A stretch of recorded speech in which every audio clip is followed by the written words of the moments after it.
Morning, everyone. The time is now 9 o'clock, and I call this meeting order, March the 19th, 2026, the meeting of the Contractor State License Board. I'm Miguel Galarza, the chair of the CSLB, and if you'd like to all stand, I'll sometimes lead us with the pledge.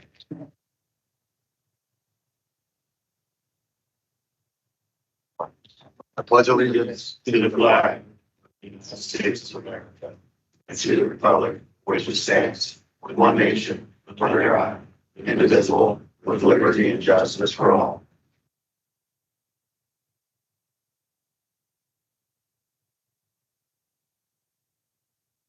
I'll now note that Jacob Lopez, Jim Rulain, Mary Tigard, Omar Pachon, and Steve Pernelli have proved absences today.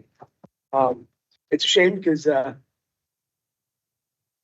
Jacob was so kind to be able to facilitate this facility for us, but we can't congratulate him and thank him personally. There's also some staff for the Carpenters, Matt and John. Their last names, unfortunately, I don't have them, so my apologies. But we'll give them some recognition. Katie, please confirm board members' attendance by roll call, please. Miguel Galarza. Here. Alan Guy. Here. Rodney Cobos. Here. Joel Barton. Here. Amanda Gaia. Here.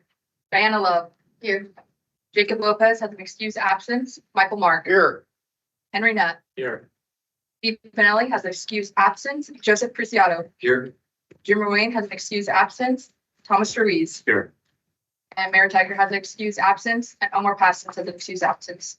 We are a quorum. Thank you so much, Katie.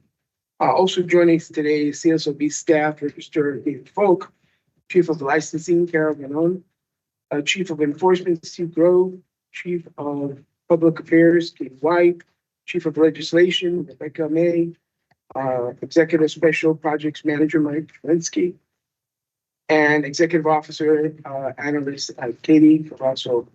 From DSA, present is Legal Counsel, John Kim. Where are you, John? Oh. Quiet lawyer. Before we get underway, I'd like to recognize that we have a board member. Unfortunately, he has an approved absence. So we won't actually talk about Omar. But Omar had a previous scheduled conflict.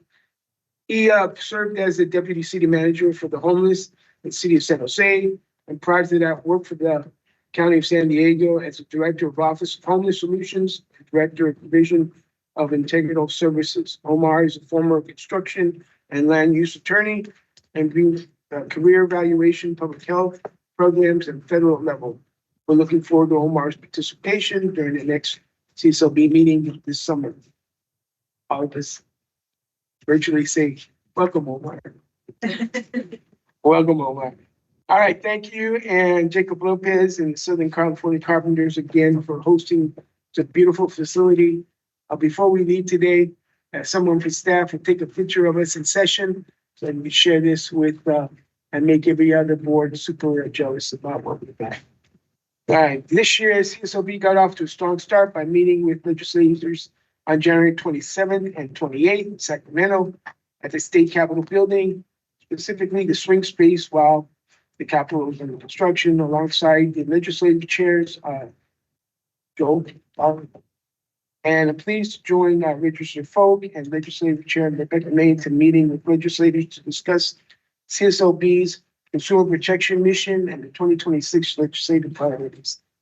They were fantastic, productive meetings, and sure to Joel will provide more details about these visits during his legislative report.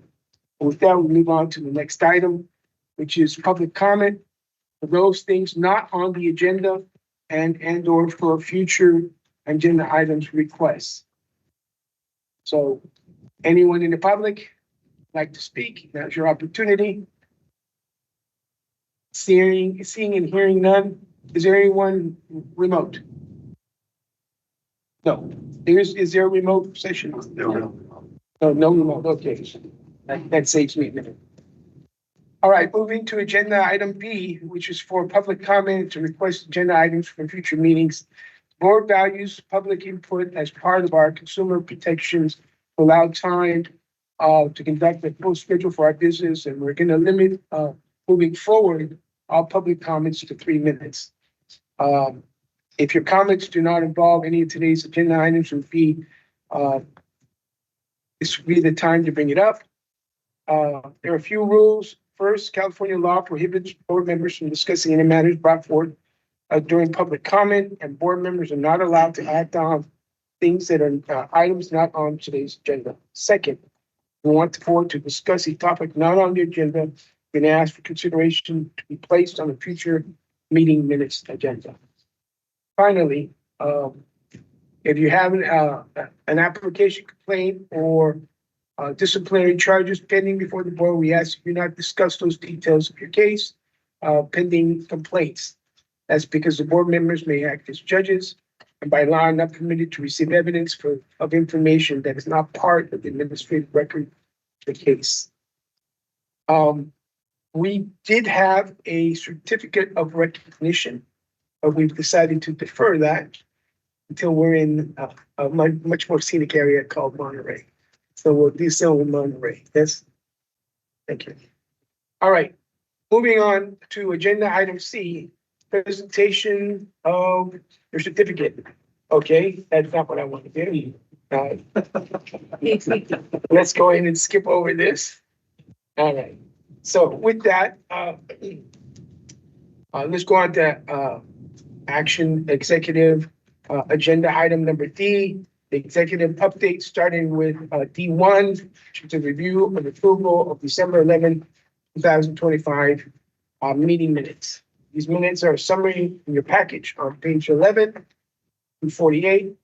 Do any board members have any edits of the minutes or summaries from page 11 through 48 of the package? No comments? Do we have a motion to approve December 11th meeting minutes? Motion to approve. Second. Okay, that was and second.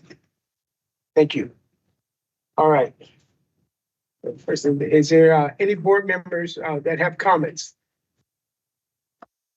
Any public with comments? All right. Katie? Okay. Miguel Galarza. Yeah. Alan Guy. Abstain. Rodney Cobos. Aye. Joel Barton. Aye. Amanda Gaia. Aye. Diana Love. Aye. Michael Mark. Aye. Henry Nutt. Aye. Joseph Preciado. Aye. Thomas Ruiz. Abstain. Motion passes. Thank you, Katie. Moving on to the next item, E2, Registrar's Report, 2025 accomplishments and activities report. For now, there is no packet, so Mr. Folk is in stealth mode. But we do believe that Register Folk will now announce releases of CSLB's 2025 accomplishments and activities report, and will highlight some of the items in there moving forward. Yeah, thank you, Chair Galarza. It's a lot to be proud of for the last year. I know staff followed the board objectives, the strategic objectives very closely, and had a lot of success in doing so. You all have a copy of the 2025 accomplishments and activity report. And I just wanted to touch on it's right in the front of it, the 2025 CSLB by the numbers. Right at the top, we had $30 million recovered for consumers that have been financially harmed. That's almost all from our enforcement actions. So that's either settling the case during the investigation or the mediation, writing a legal action with an order of correction. We're very proud of that. Unfortunately, though, we can't settle every case, and that can be challenging. Some cases do result in a civil action, but appreciate staff's direction and efforts to achieve that. It was more than 10 million license searches. So that just shows how effective our licensing program is. So consumers, the public, contractors are going to our website. They are checking the license number. Very powerful. We had 24 get licensed to build workshops. I've been in discussion with Michael Mark about, potentially ways that we could expand those. Maybe what I was thinking about is perhaps doing them geared towards certain industries. The landscape contractors have had a helping hands program to help unlicensed gardeners or others become licensed. Maybe we could do a little bit more with that next year, but still 24 get licensed to build workshops, 12 were in English, 12 were in Spanish.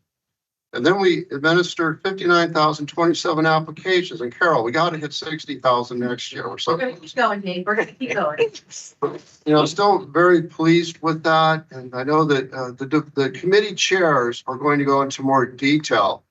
But so they want to thank the board for the direction they provided. And I want to thank the staff for the hard work last year in accomplishing all of this.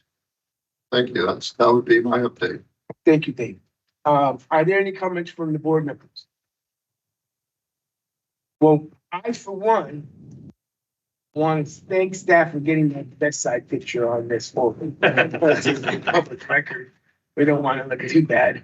I really like the by the numbers is really kind of eye-opening, a good summary of Yes. all the accomplishments that were made this year. The last week. Is that on our website, by the way? Yeah, that's. Very good. Thank you. Seeing no public comment, or I see people shaking their head in the back there. All right, no public comment.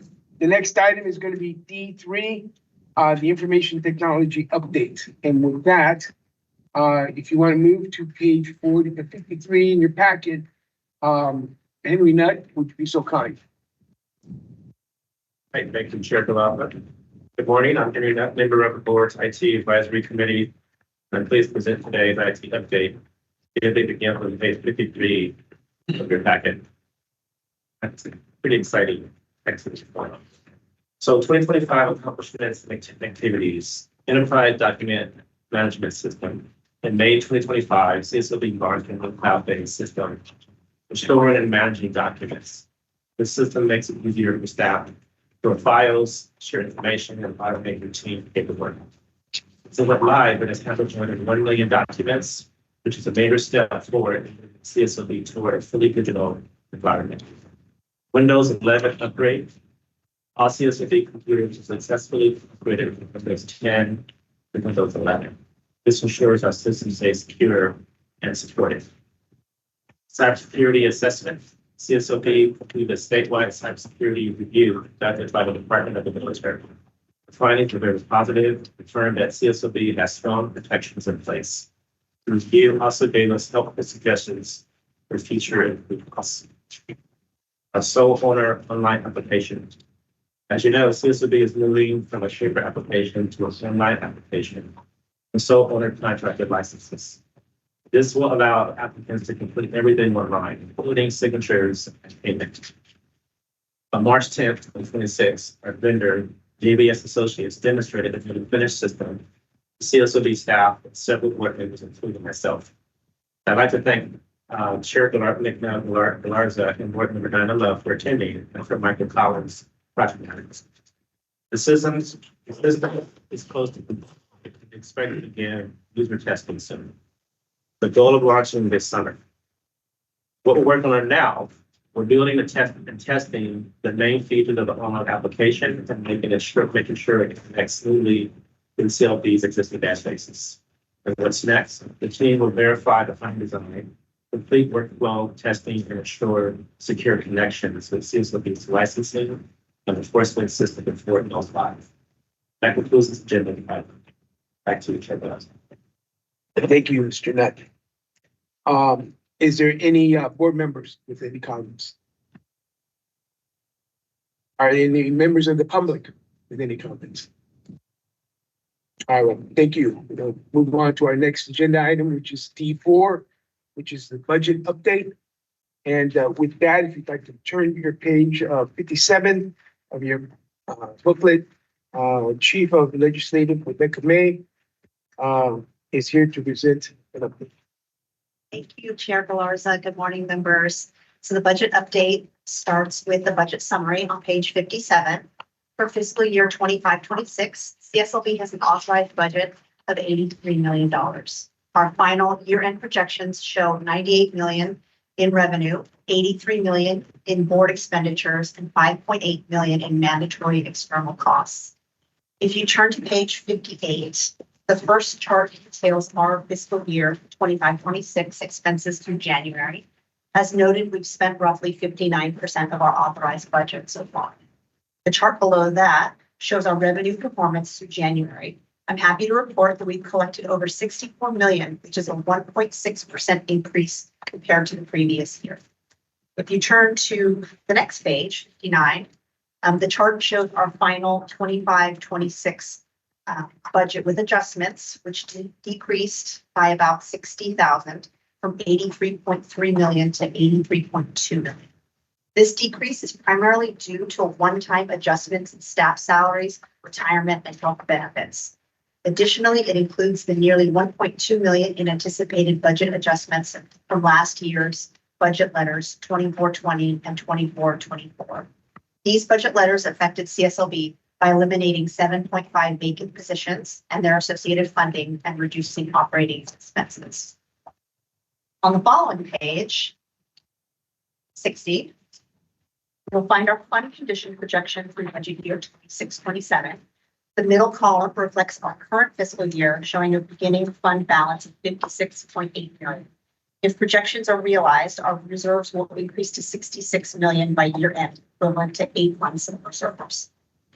On page 61, the chart shown represents the construction management education account fund condition.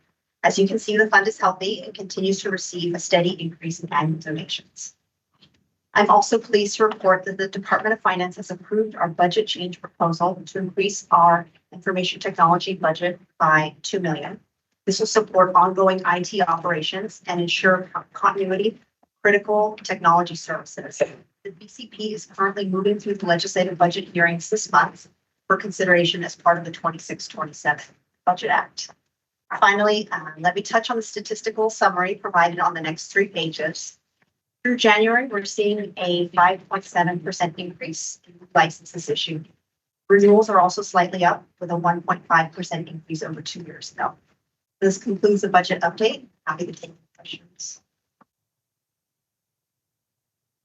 No questions from the board? I just have a Oh, comment. thank you. Thank you, Chair Galarza. Yeah, no, it's great. We're at 8.2 months reserves. At one point in time, we've been slowly building this up as we go forward, but now we're at the point continue building reserves, but we do need positions, and that's why that BCP is so important, right, for the 26-27 year. Hopefully the legislators are hearing us in this meeting that as it goes through that BCP does pass. And then as we go forward for the following sequential years, and we have these specific studies that are being projected for us, and it shows like the need for more positions for California consumer protection. So ideally, thank you for the update, but I just wanted to make sure I comment on that. Thank you, Michael. Any other any board members with comments? Any members from the public? Any comments? Thank you. Seeing none, our next agenda item is D5, which is administrative updates. If you'd be so kind as to turn your booklets to page 67. There's a booklet there. Mike Jaminski will update us on that item. Good morning, Chair and members. Mike Jaminski and staff for Administrative Chief Ingrid Witowski, who is not here this morning. The first item in the administrative update is the 2025 accomplishments and activities report, which Registrar focused on a moment ago. And of course, what this is the different division successes over the last year. So for the administrative division, we'd like to highlight 2 items for the personnel units and the business services units.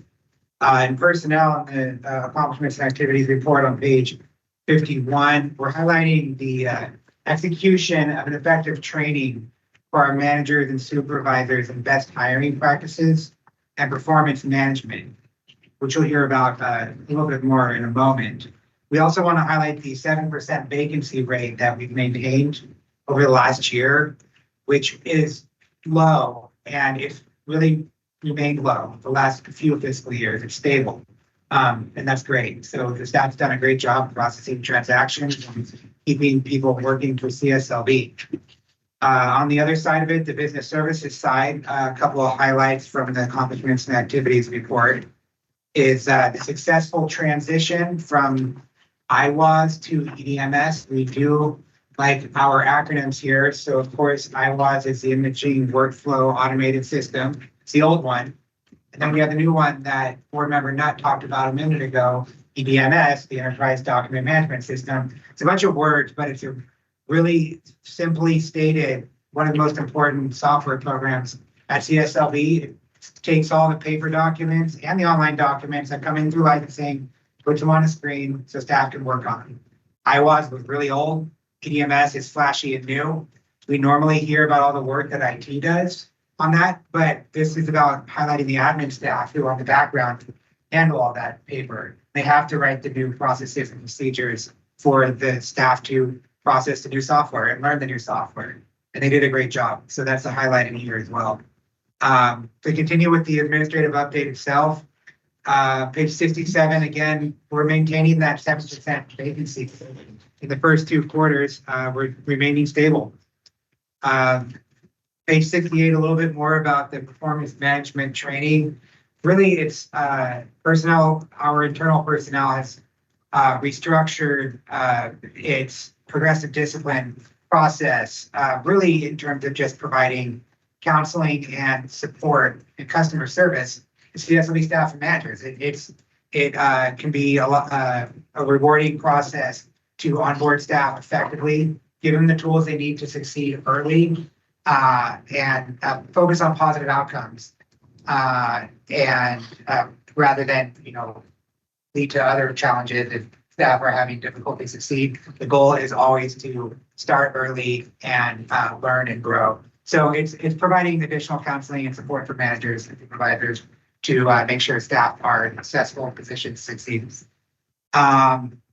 Page 69, kind of the rest of the admin update, 68 through 70. Really, that's all the work that staff does behind the scenes, kind of keeping everything afloat from contract procurement, vehicles, facilities, maintenance, cashiering. I think really the only item to point out on here, we wanted to flag for the board's attention, $170,000 in the second quarter of this fiscal year on postage.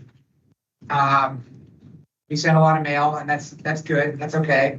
Contact our licensees, but there may be ways to cut that down significantly. Maybe focus on email and more online services, because that's it adds up each quarter. So staff is constantly working on improving its automated systems. And that's kind of it for the administrative update, and I'll yield back to the chair. Thank you, Mike. Sure. Any board comments? Yes, Alan. Yeah, on page 68, our vacancies is at 37, which is the highest it's been in almost 2 years. Is that something we should be looking at, or an anomaly, or? I'd like for Steve to comment on that if we could. Yeah, our vacancies in enforcement are a little higher than they normally are right now. Okay. We have 3 new positions that we acquired for our multiple offender unit. That accounts for 3 of them. And then we've had a few staff retire. We've had several staff transfer within enforcement to other units. So we are working quickly to fill vacancies as fast as possible. Steve, where do we advertise, or what typically, where do we get our candidates from? Well, that's Besides other departments. yeah. That's not really my area of expertise. Once I get the applications, we start doing interviews. But Yeah, there's been a couple things. We have had a kind of a blip in enforcement with people transferring or retiring. We've also, we're without our personnel manager. And so that's a critical position for CSLB. Ingrid's not able to make this trip because she's wearing both hats I had the chance to sit in with her last week, conduct interviews. We had some strong candidates. I think that's going to help a lot. But there is a commitment to doing job fairs, to really advertising these positions, getting a strong candidate pool. But we got to do all we can to move them through quickly. We have the Enforcement Academy coming up, so we have the onboarding training program in place.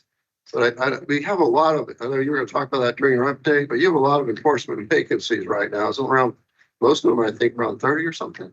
20 something. Through the 20 members. Yeah, but that's where we are in the process of filling that. That is a priority. Yes, What area are those? Is that Northern California, Southern California? All over. We have, more vacancies in Southern California right now.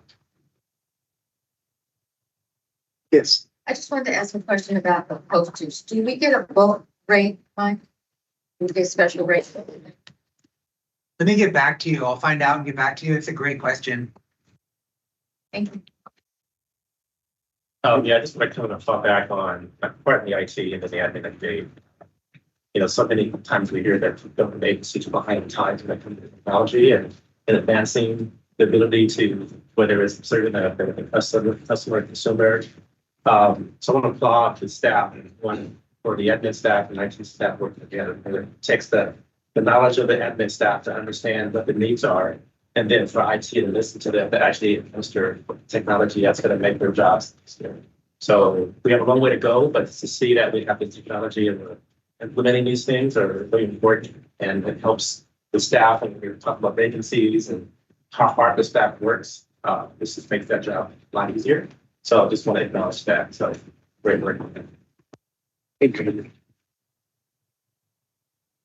Seeing none more, anyone from the public? Yes. I'll be the last RMO agency that I might be. Yeah. Have you considered adding a portal for applicants on your website instead of doing this mail? I mean, you're sending like 3 letters per application, the bond and fee letter, fingerprints, just allowing somebody to log in and communicate with a staff member. And then that means that the speed of the process will be much faster. They log in as applicants and they'll save a lot of time. Thank you for sharing. All right, anyone else from the public? Seeing none, we're gonna go ahead and move on to our next, thank you, Michael.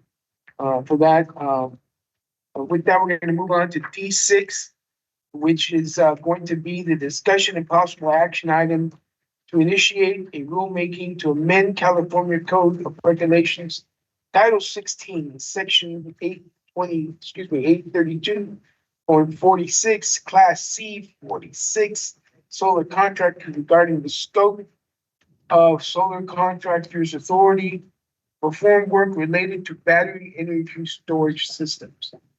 At the mouth.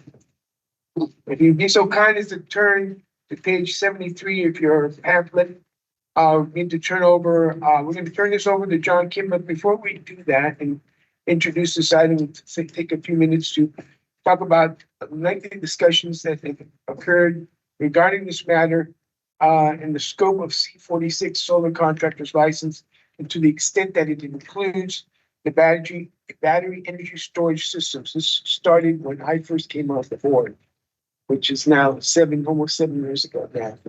And I keep it brief, but here's the version of the topic has appeared before the board in somewhat regular intervals since 2015. And many of the members are familiar with this issue. I would like to emphasize that between staff's time, research, stakeholder meetings, public hearings, integrated reviews, discussions, studies, litigation, all angles of this topic have been carefully evaluated. And staff informs me that today's recommendations is the best result. So I provide this as an intro to this item only to state, so simply state, I strongly recommend to all of my colleagues on this board to adopt staff's recommendations today. And with that, first turn over to Register folk, say a few words, and then turn it over to John to carry the item. Yeah, thank you, Chair Galarza. So if you would turn to page 74 of your packet. That page includes proposed regulatory rulemaking text that strengthens public protection by clarifying when a C46 solar contractor may install a battery energy storage system. The language has been reviewed by representatives from the California Solar and Storage Association, the National Electrical Contractors Association, and the International Brotherhood of Electrical Workers. And as Chair Gallarza said, it's been 7 years, and to get to the point we are today, where we have consensus on the language. They are in support of the language that's in the packet. And before we turn it over to DCA Board Counsel John Ken to answer your questions, I'd like to ask the Legislative Chief, Rebecca May, discuss the regulatory rulemaking process. So once the board approves the regulation text, CSLB staff draft the full regulation package, submits it to the Department of Consumer Affairs for review. While at DCA, their legal counsel, their budget analyst, and the director will all review and make recommendations if needed. The package then goes to the State and Consumer Services Agency for review. Once given go-ahead from both department and agency, the proposed rulemaking is filed with the Office of Administrative Law, where the package becomes public, and the 45-day public comment period starts. Comments can come in writing or verbally. A public hearing will be held only if requested by the public. When the public comment period ends, CSLB staff work with DCA to review and respond to all comments received. Once the comment period ends, if there's no changes to the text that would necessitate going back out for another 15-day public comment period, the staff finalizes the packet and submits it to OAL for a final review. The Office of Administrative Law has 30 working days to conduct its review and determine whether it will approve or disapprove the regulatory rulemaking. And so given all these steps that I've outlined, the regular rulemaking obviously generally takes.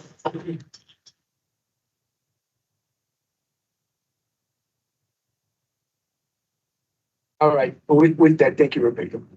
John, would you so kind? Sure, just real fast, high level overview of how we got here. The authority and limitations set forth in the current amendment, which were passed by OAL and submitted to Secretary of State,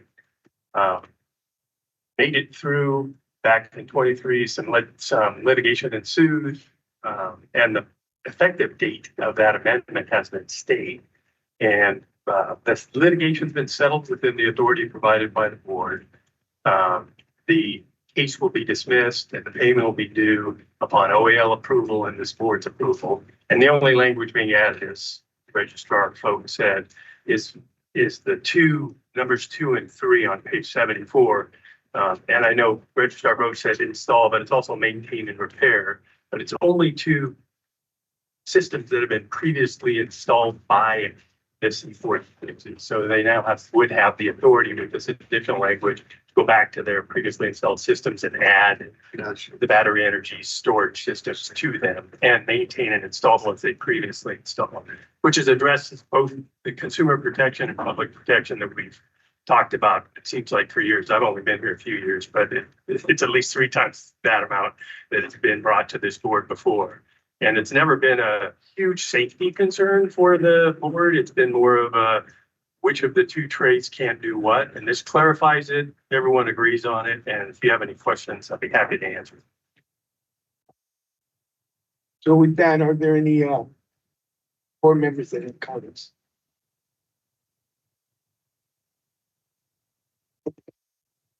So the motion would be to allow and authorize our registrar to present this amended language through the legislation staff and move forward on this additional amendment to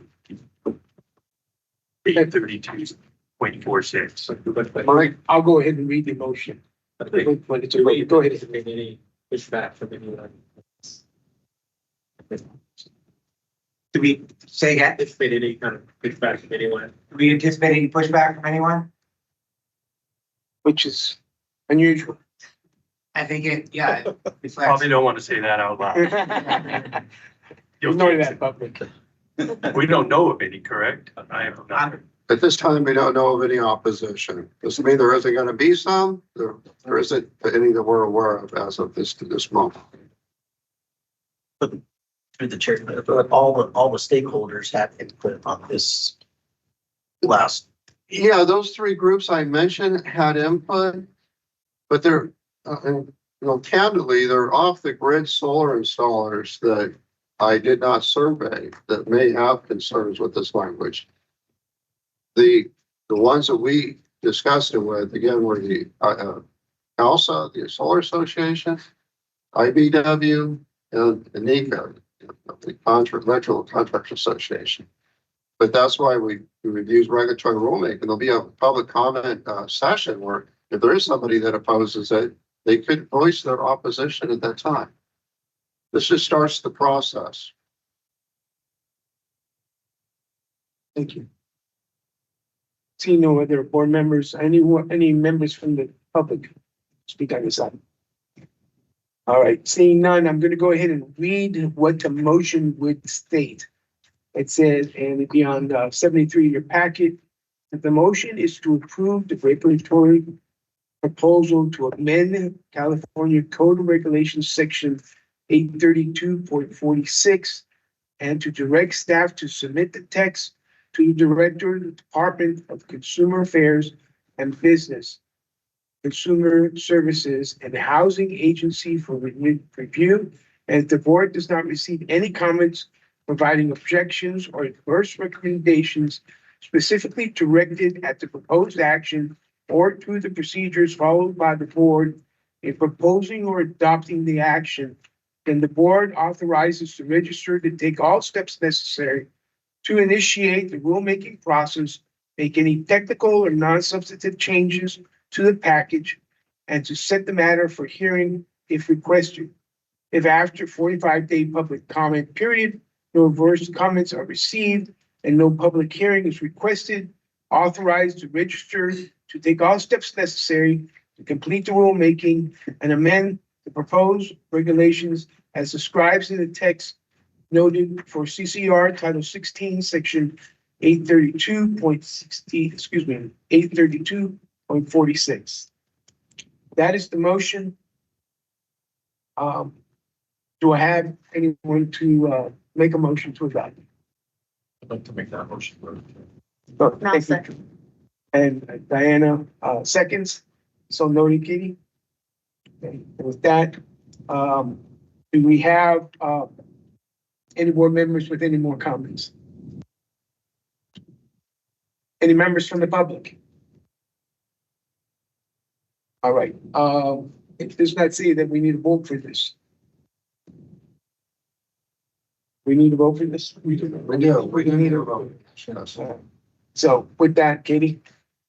Miguel Galarza, Aye. Alan Guy, Aye. Rodney Cobos, Aye. Joel Barton. Aye. Amanda Gaio. Aye. Diana Love. Aye. Michael Mark. Aye.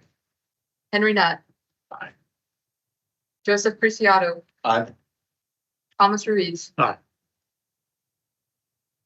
Motion passes. Thank you, Katie. That concludes, again, item D, executive. We'll move on to E, which is legislative, leading us to the legislative portion of this meeting. It's the legislative chair, Joel Barton. Joel, floor is yours. Thank you, Chair Galarza.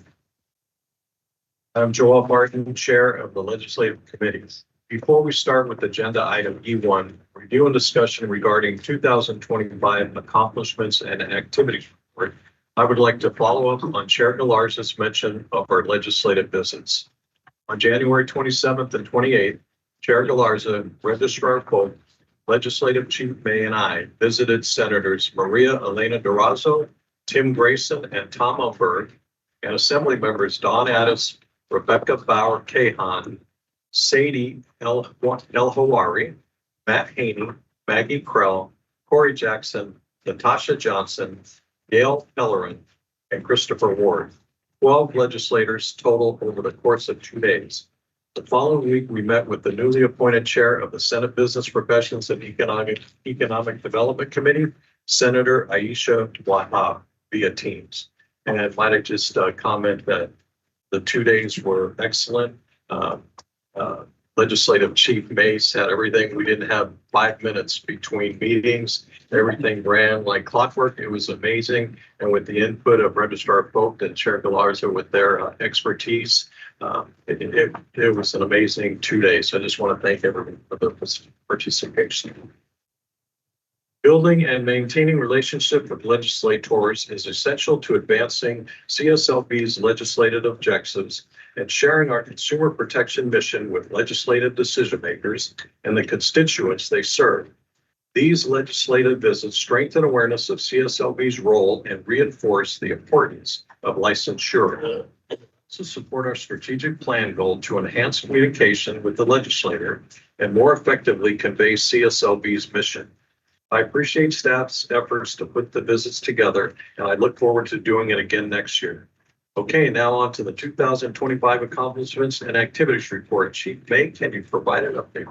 Thank you, Member Barton. The 2025 accomplishments and activities report outlines CSLB's work to support legislation and regulations that strengthen consumer protection and to provide assistance to approve bills that inadvertently weaken consumer protection or would be difficult for CSLB to implement or enforce. In 2025, CSLB sponsored 4 legislative bills, 3 of which were signed into law. CSLB also provided input on several other bills to help shape these proposals to ensure that they could be implemented effectively. Back to you, Member Barton. Thank you, Chief May. Are there any board members' comments or questions regarding the 2025 accomplishments and activities report? So Joel, and to all of our board members, as I've done this a couple of times, I want to just kind of emphasize how important it is to work with our legislators and to make sure that we have alliances with our legislators, realizing that, they have their priorities or what they specifically were, their constituents are concerned about. And we have our, legislative mandates that we want to make sure we're able to protect the public. So it became clear to me, having personal relationships with some of these legislators, that we should, as board members, make sure that we are symbiotic with our legislators and that we have relationships with them so that in the event that you're ever called upon to serve on this legislative committee, that you can effectuate that relationship and if need be, help promote a piece of legislation that may be critical to consumer protection. The low-hanging fruit people will jump on. It's the higher reaching fruit that people tend to say, well, do I really want to, use one of my legislative actions on this item? So developing these relationships is important. And we all are either appointed by the assembly or by the governor. So we want to make sure that we use our time wisely on this board. Some of us are leaving soon, and some of you have many years to go. And so having that opportunity, I think it's important that we continue to serve the state well by using our resources that we personally have with legislators to the best of our abilities. Thank you, Chair Galarza. Any other comments from the board? Seeing no further board member comments, let's take public comment. Are there any members of the public who want to comment on the 2025 accomplishments and activities report? Seeing none, thank you. Now moving on to agenda item E2, update regarding February 20, 2026 industry stakeholder meeting, which again was excellent. Thank you again for inviting the registrar folk. That was the room was full, which I think will be mentioned here. It was an amazing event.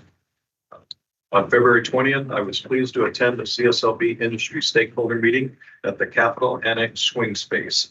The meeting was well attended with industry representatives, state agency representatives, including the Employment Development Department and State Compensation Insurance Fund, and staff from the Senate Business Professions and Economic Development Committee participating. I am grateful to the Senate Business Professions and Economic Development Committee staff for securing the room on our behalf. The meeting provided a valuable opportunity for CSLB to receive feedback from industry representatives and our state agency partners. Discussions focused on 3 key topics: establishing a workers' compensation enforcement unit, requiring additional license bonds for contractors seeking to qualify additional licenses, and CSLB sponsored legislation. The input gathered will help inform CSLB policy development efforts moving forward, particularly regarding the creation of a workers' compensation enforcement unit. Registrar Vogt and I will speak to this item in more detail in the next agenda section. Registrar Vogt, is there anything else you would like to add regarding the industry stakeholder meeting? Yeah, if it's appropriate, I'd like to talk about the report that's in the packet. Well, that's next one? Okay. So now I'll wait till that agenda item. Thank you. Thank you, Registrar Vogt. Are there any board members' comments or questions regarding the February 2026 industry stakeholder? So when's the next meeting? Wednesday, we don't have one. Okay. Is it usually annual, right? They're kind of as needed, but at least once a year we try to do one.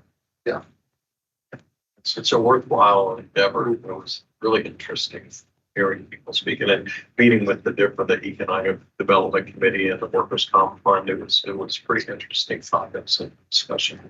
But I'd recommend everyone go into it. So, all right, seeing no further board member questions, any comments from the public regarding the 2026 industry stakeholder meeting? Seeing none, now moving on to agenda item E2A. Review, discussion, and possible approval of report to meet reporting requirements pursuant to SV 291. As you remember, one of the requirements from last year's SV 291 was for CSLB to determine an evidence-based process and procedure to verify eligibility for workers' compensation insurance exemption and report its finding to the legislator by January 1, 2027. With the feedback gathered from the industry meeting, staff have prepared a draft report for the legislature that outlines the establishment of a workers' compensation enforcement unit to verify eligibility prior to issuing a workers' compensation exemption and to monitor and enforce ongoing exemption eligibility. The draft report can be found on page 81 of the meeting materials. Staff recommend the board approve the draft report for submission to the legislature. Registrar Vogt, can you go over the draft report with the board? Yes, thank you, Member Barton. So just a little background regarding workers' comp and just touch on what happened at that meeting. The board over the years has prioritized consumer filed complaints, and currently we're receiving between 1,300 and 1,600 monthly. That's a lot. And the focus of enforcement, as I mentioned earlier with the ANA report, is to try to resolve them if it's a non-egregious act, work with contractors to correct their business practices, and to not receive additional complaints against that contractor. But during their review of these complaints, they are tasked with looking at workers' comp complaints. I can recall a time where the board didn't have to investigate for workers' comp. It's been a long time ago, but the industry supported what was called at the time the Unlicensed Activity Unit. It was focused on unlicensed practice. Over time, industry had concerns with the number of contractors that didn't have a workers' comp policy. They were uninsured. Currently, we have approximately 100,000 contractors with an exemption on file, so it continues to be a problem. And so I bring this up because it's never been funded by those that are filing an exemption. So again, we have 100,000 licensees filing an exemption from workers' comp. They file it for free. And many of them are filing it at the same time. They are not withholding payroll taxes. They are engaged in underground economy activity. And so I'm saying that's probably a small number. It's not the majority of them perhaps, but still it's a problem. And it's difficult for the enforcement staff to have that responsibility. There are other state agencies that also have responsibility for investigating workers' comp, but we regulate the construction industry. So by default, a lot of it comes to CSLB. So when we looked at Senate Bill 291, and what we explained at that industry meeting is there's two ways to look at this. Currently, January 1st, 2028, every licensed contractor will be required to have workers' comp unless there is an exemption program that makes sense.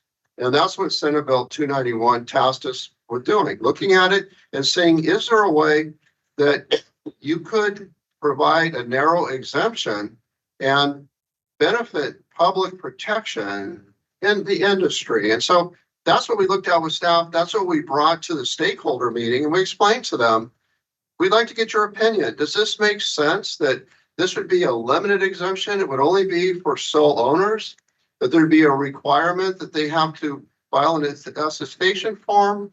They'd have to confirm they understand workers' comp requirements. That's really important. You're making a referral to a DA, that you could show that they knew there's a workers' comp requirement. You hire somebody, you didn't have it, that's a misdemeanor. You know, we'd like to see your business model. We've met prior to that stakeholder meeting with State Fund, the Department of Insurance, about how to do an audit, you know, how to audit someone that wants to file an exemption. But the key to this program is that when you file that for that exemption, you gotta pay to file that exemption. Now, there was discussion at the industry meeting, well, maybe filing the exemption should cost more than a minimum insurance policy. Because remember, a lot of these contractors that don't have workers' comp today, when they're required to have it, they're gonna get a policy from State Fund. It's gonna cost between $2,000 and $4,000 on average. Well, what we came up with is we believe there'd probably be about 9 or 10% of our licensees that could legitimately qualify for an exemption. I mean, you'd have to look at the kind of work they're doing. They'd have to explain, I'm semi-retired, I'm only doing interior painting, I'm doing some roof repair. Like roofers wouldn't qualify. So there's certain classifications that still would have to have it. Roofers being one, I want to clarify that. But you might be able to do landscaping or, you know, some kind of, small projects and qualify for the exemption. The benefit to creating a workers' comp unit is that it would provide dedicated staff to not only do the audit before you accept the exemption, but also after it's been approved and they're out contracting to do a post review, to look at it for other issues. Like, do you have workers and you don't have a policy? Are you registered with EDD? What other underground economy activity are you engaged in? And it could be the certified payroll, lack of wage pay, paying the adequate wages. All of that comes together under the umbrella of what we call the Joint Enforcement Strike Force. And that's why the other state agencies supported this concept. Now, we don't know if this will get through the legislature because we don't think we could legitimately have an exemption process that would work without hiring. And I think it was it 17 staff? We need 17 staff, 2.5 million. It needs to be its own unit, its own supervisor, totally focused on workers' comp. That's what you would need to have. But when you go forward and say, oh, we need 17 staff, it can be pushback, thinking that seems quite heavy. That's a lot. But honestly, that's what you're going to need if you're going to make this work. What we put in here is a staff recommendation. If you're in agreement with moving this forward, to submit this report to the legislature as required by the statute, and then we would seek an author to introduce a bill and see where it goes. I don't know, Joelle, if you want to add anything, or Rebecca? Yeah, I can add. I mean, I think it's a great idea because we did one legitimately, and I think we came up with $500, right, for the application fee for exemption. Yeah, because if we had 10%, would be $500, would generate 2.7 million, I think it is, and then you can hire 17 staff.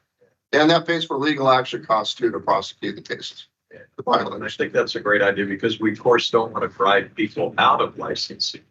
We want to make it viable and offer, in my opinion, the legitimate ones who don't have workers, offer them an avenue to stay licensed and follow the rules. And then setting up a unit, I don't think that's a great cost. Maybe we'll get some pushback, but I think that's a legitimate cost because we will incur cost on a term. But I'm in approval. I think it's great.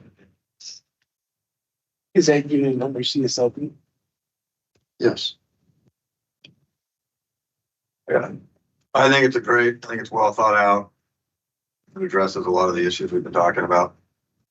A couple comments on it. If we looked at trying to do some like joint enforcement with either State Fund or WCRB, use their resources to help us in the audit process potentially?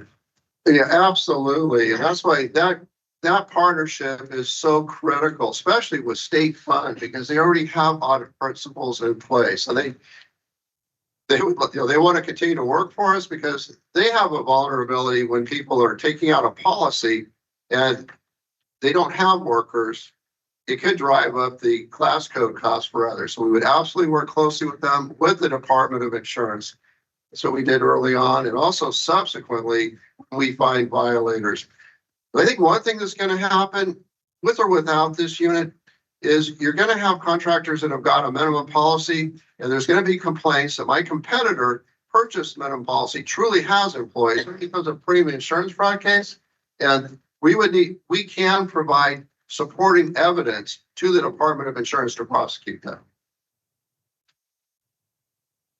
Yes, through the chair. Yeah, we've had quite a few board meetings on workers' comp and this law passing, and I appreciate staff and Joel and others in the legislative committee that have brought forward something here that's kind of a good compromise for everyone. I appreciate you heard industry's concerns on the roofing classification still and C20 are still the same requirement with workers' comp. So yeah, I appreciate that. And again, it took a long road, but now we're here and this is something that sounds good. Thank you. Yes. What is the just cost to be a contractor initially? And then this will be in addition to, right? Yeah, it depends on whether it's a sole owner or a corporation. It's $450 and $750. Carl, you want to comment on them? We have to look at the fee schedule, but as far as I understand, $450 for your initial application. And then an additional $200 for your initial licensing fee if you are sole owner, $350 for corporation, LLC, travel business. You also have to pay for your bond, workers' comp, or if this passes the exemption, you're gonna have to pay for your fingerprinting, you're gonna have to pay for your exams if you need to take them. And then of course your setup fee to set up your office and your space, all of that stuff. And then the renewal fees are on the website and I don't have those memorized, but the renewal is every 2 years. I think that's $450 and $700, but for clarification, $1,000 to get a license probably. It's about $1,000. but for clarification for what we're talking about, it's just sole owner only, $450. That's right? So right. just make sure we're throwing out a lot of other numbers, but $450 plus potential. Yes. I was just asking just for general information, but then why wouldn't a partnership or corporation be able to be exempt? Yeah, because interesting, when we were preparing this report, we reached out to DIR and there's an argument that can be made that corporate officers are employees of the corporation. And so a corporation should have workers' comp for that corporation. So that's why they weren't included. And the partnerships, kind of a similar idea, but the thought was the sole owner, if you truly are working all by yourself, I'm going to just back up a second.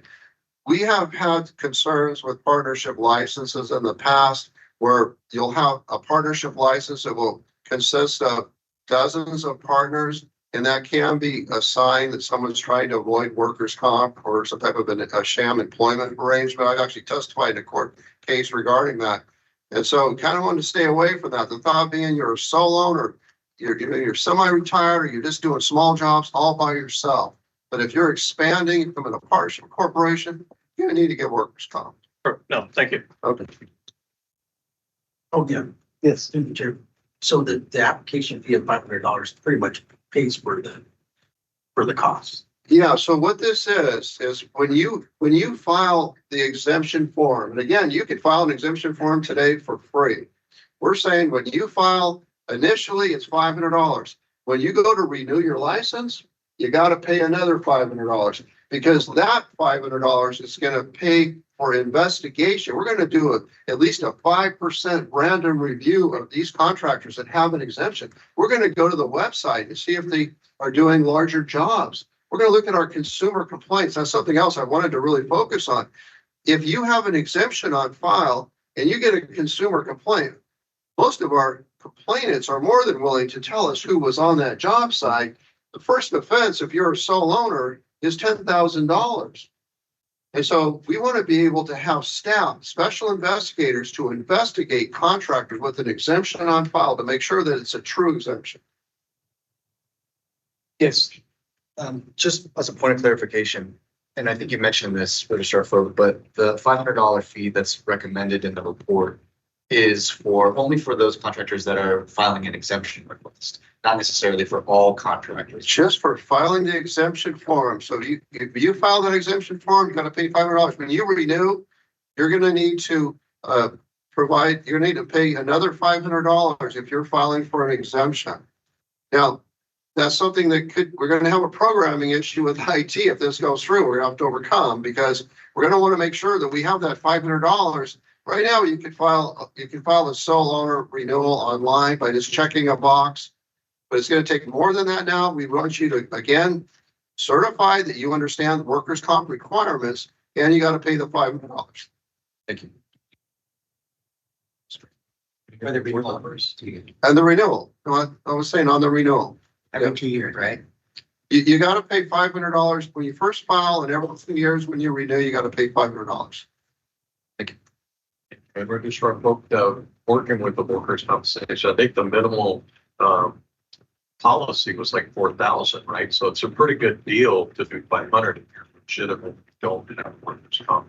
That's so true. And that came up. They said, well, the exemption filing fee should exceed what a minimum policy would be. That came up at the stakeholder meetings. The problem is it would generate too much revenue. And so we didn't have an answer for that. And then the possible interesting note that we may lose contractors, so they may just go underground. So to me, that would be a benefit. You know, that's why I appreciate Chair Galarza. I mean, the others input that the contractors on the board that I don't think of, and they bring up good points. So this is such a diverse board. I appreciate, I like all the input because we're able to bring up different points and come to the conclusion. So very interesting conversation with it. If I could just comment on what Member Barn just said, we estimate based on the requirement that other classes must have workers' comp, that we would lose 10% of our licensed population, and that would be about $8 million.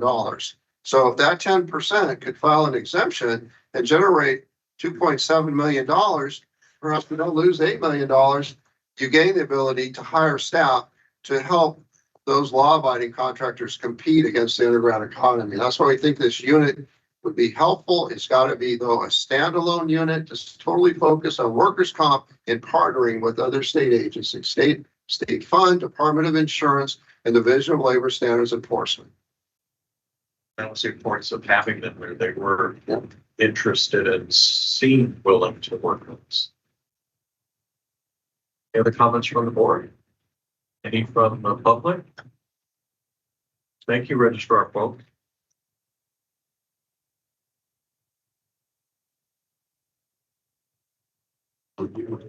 Make my motion. Let's see, I think I am. Thank you. Is there a motion on the SB 291 draft report? Motion. Second. All right. Thank you, Katie. Would you please restate the motion followed by a roll call vote? So it would be to. The motion is to authorize staff to submit this report to the legislature as required by BMP Code Section 7125.7 with any minor edits that are necessary for accuracy or clarity, and then authorize staff to seek a legislative author to introduce the bill. Just like you said, Katie. Thank you. I appreciate you. Miguel Galarza. I asked for comment for the. Oh, yeah. Of course. You asked for comment for the public. Oh, I did. Okay. What's the motion? Miguel Galarza. I did. Alan Guy. Aye. Rodney Cobos. Joel Barton. Aye. Amanda Gaio. Aye. Diana Love. Aye. Michael Mark. Aye. Henry Nutt. Aye. Joseph Preciado. Aye. Thomas Ruiz. Aye. Motion passes. Thank you. Now moving on to agenda item E3. Review, discussion, and possible action on 2025 to 26 board-sponsored legislation. Let's begin with this bill can be found on page 86 of the meeting materials. You can also find a copy of AB 559 and all the other bills we're discussing today in the yellow folder interface. There is no substantive update to provide on this bill since our December meeting. As you remember, this bill is currently on the Senate floor. Unfortunately, off-site manufactured housing industry remains opposed, citing concerns that progress payment restrictions are overly burdensome. Staff remains fast. Residential ADUs constructed on-site or installed on-site are considered home improvement, and installers are subject to progress payment restrictions. Staff will continue to work with the author and the other stakeholders with the hope of coming to a compromise and moving this bill forward. Staff recommend the board take no action on this bill today and will continue to keep you apprised. Are there any board members' comments or questions about AB 559? Seeing no further board member comments or questions, let's take public comment. Are there any members of the public who want to comment on AB 559? Seeing none, thank you. Let's move on to our next board-sponsored bill. Agenda item E3B, SB 1263 McGuire. On behalf of the board, I would like to thank Senator McGuire and his staff for agreeing to author this important measure on behalf of CSLB. An analysis for this bill SB 1263 provides that a contractor can engage in debris removal, including muck out or ash out, in a declared disaster area if they hold an A general engineering contractor license, B general building contractor license, or both, a C12 earthwork and paving classification, and a C21 building moving demolition classification. This bill also requires licensees who have passed the CSLB hazardous substance removal certification examination and comply with HAZWOPER requirements established by the Department of Industrial Relations to perform debris removal during the declared disaster. This proposal does not alter existing law as it relates to debris removal on sited unrelated to a disaster declaration. Staff are not recommending any action by the board today on this bill. Are there any board comments or questions on SB 1263? Seeing none, are there any public comments or questions on SB 1263? There being no action, let's move on to agenda item E4. Review, discussion, and possible action on co-sponsoring SB 784 Durazo. An analysis for this bill can be found in the meeting materials starting on page 95. SB 784 would increase the existing 3-day right to cancel a home contract. 5 days for seniors 65 and over, 5 days to cancel a home improvement contract, or 7 for seniors 65 and over, respectively. This bill would delay consumers' repayment obligations on home improvement loans until the lender has confirmed that the home improvements have been given final approval by all permitting agencies in operation. This bill also establishes additional disclosure requirements for lenders to abide by when executing a contract for a home improvement loan with a consumer. The board voted to support SB 784 at its March 2025 board meeting, and staff continuously conveyed the support throughout the 2025 legislative session. Unfortunately, SB 784 has received opposition from the financial and fintech industries who find the provisions overly burdensome, and the bill is currently paused in the Assembly Appropriations Committee. During our legislative visits in January, we had the opportunity to meet with Senator Durazo. She asked whether the board would consider co-sponsoring SB 784. Senator Durazo conveyed that CSLB's co-sponsorship would be particularly meaningful in highlighting the consumer protection need addressed by her bill. While CSLB does not regulate lenders or lending practices, harmful lending practices have significant negative impacts on consumers when hiring contracts for home improvement projects.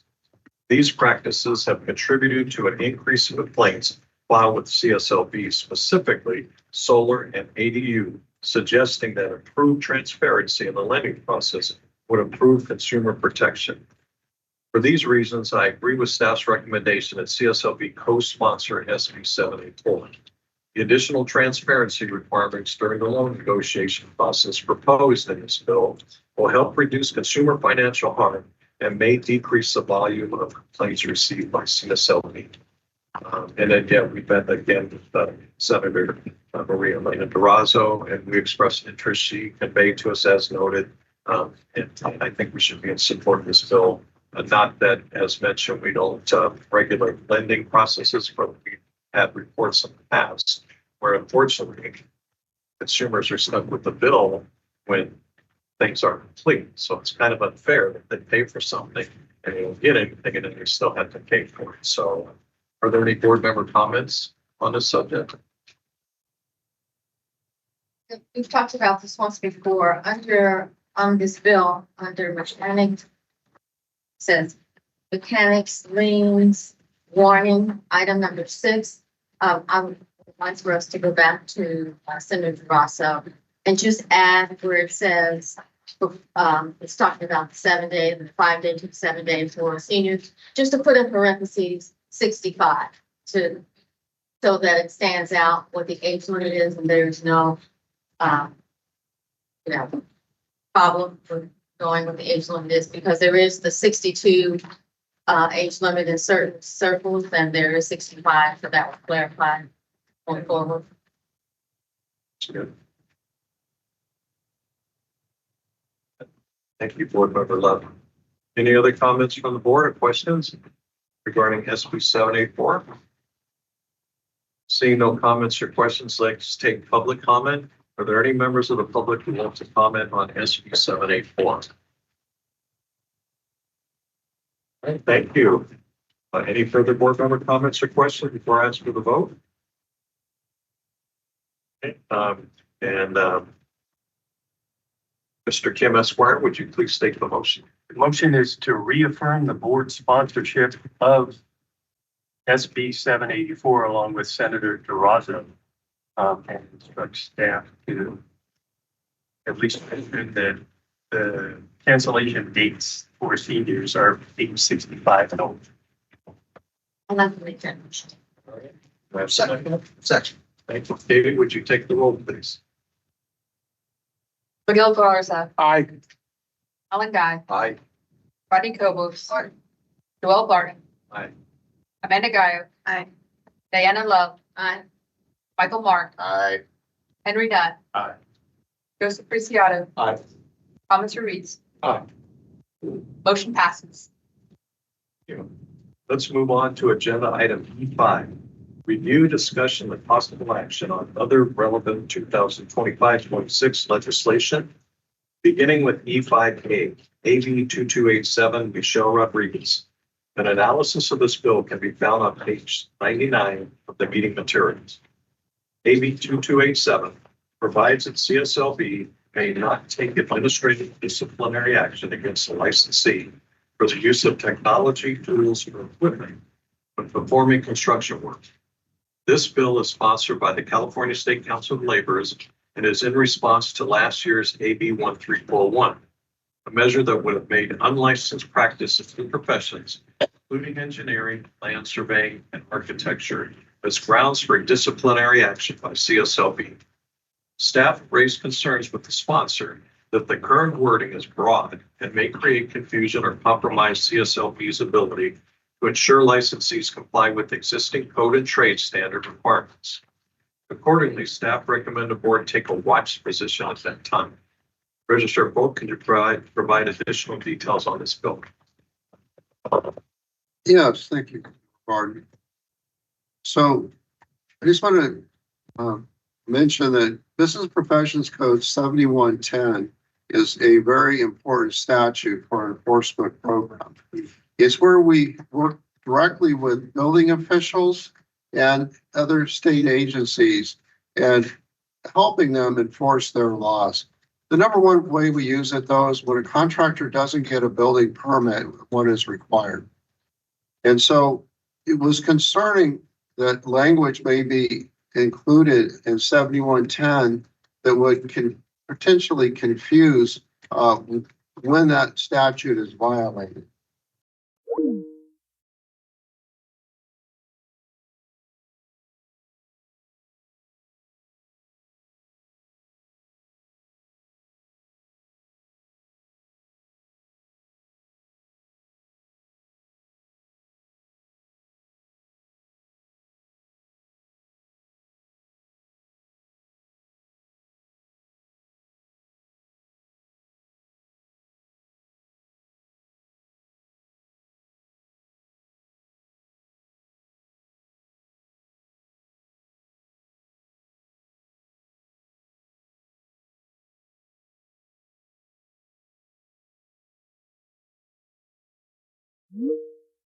By the Land Surveyors Board. Now, what would happen if you're cited by that board is they could make, and they haven't done this, and I don't know that they will, but they could make a referral to CSLB saying that we cited your licensee for being unlicensed under our Practice Act. We could embrace that action and impose discipline on our license. But it wouldn't have anything to do really with the tools that were used. We don't want to become involved in trying to regulate the use of tools. But at the same time, when you talk about a code violation, we had problems in Central California where we had well drillers that were not drilling the well appropriately, arguably not using the right drill bit. It breaks off in the aquifer. It contaminates the aquifer. We don't take action based on the type of drill bit you used. We take action based upon you not complying with the building code, maybe not having a permit or not complying with the code you did the work. So we've had communication with the State Council of Laborers, and it's been very positive. We provided replacement language. Rebecca, would you maybe talk about that? Fortunately, have that amendment in front of you. We sent over an amendment. Yes. Suggested amendment about a week ago.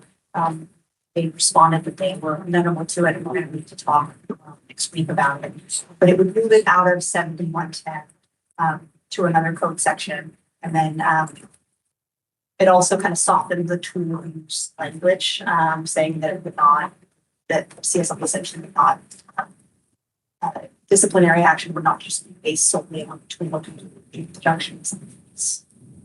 Yeah, so we would, that's what's really important. We would not take action. We would not take disciplinary action on our licensee for the use of a tool by itself. We would not do that.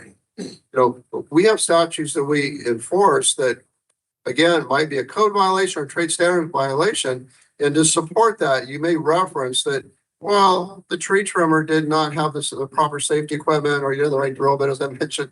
That's the underlying reason for the deviation from the trade standard or the code violation. But we will not take action solely based on the tools that were used. And they seem like they were receptive to that, so that's positive. But the tools are sometimes part of the that you have for the complaint.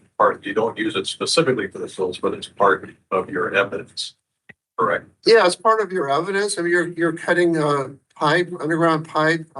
You know, you have to use a certain type of saw as an example.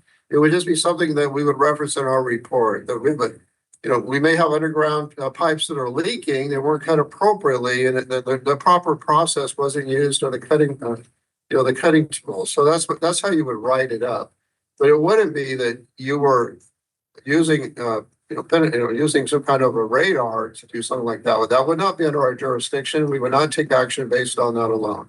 That would be something that the Land Surveyor Board would have to investigate and then make a referral. And it would still have anything to do with the tools being used. It would just be on them being unlicensed under their Practice Act if they were to do so. But I want to be clear that they've not expressed interest in making that referral. So. Thank you, Registrar Paul. Any board members' comments or questions regarding AB 2287? Seeing no further board member comments or questions, take public comment. Are they public who want to comment on AB 2287? Thank you. With no further questions or comments, is there a motion on AB 227? And Mr. Ken Esquire, would you please state the motion? If the board is so inclined, the motion would be to take a watch position on AB 2287. Thank you, sir. Katie, would you call the roll? I have, sorry, I have one question. Because the motion includes like submitting the replacement language. What I heard was the replacement language would be moving it from business and professional code 7110 to another spot. But what's the meat of that language? So to know what we're trying to approve here. Does that make sense? Yes, The motion's not to approve anything, though. It's to watch. But no, but in here it says, with the understanding that staff will develop and submit replacement language to the author for consideration within the motion. So I would like to understand more about what is the replacement language. yeah, and if I could, and Mike, I'm gonna call on you in a second here because this was your idea where to move it, so I hope you're prepared.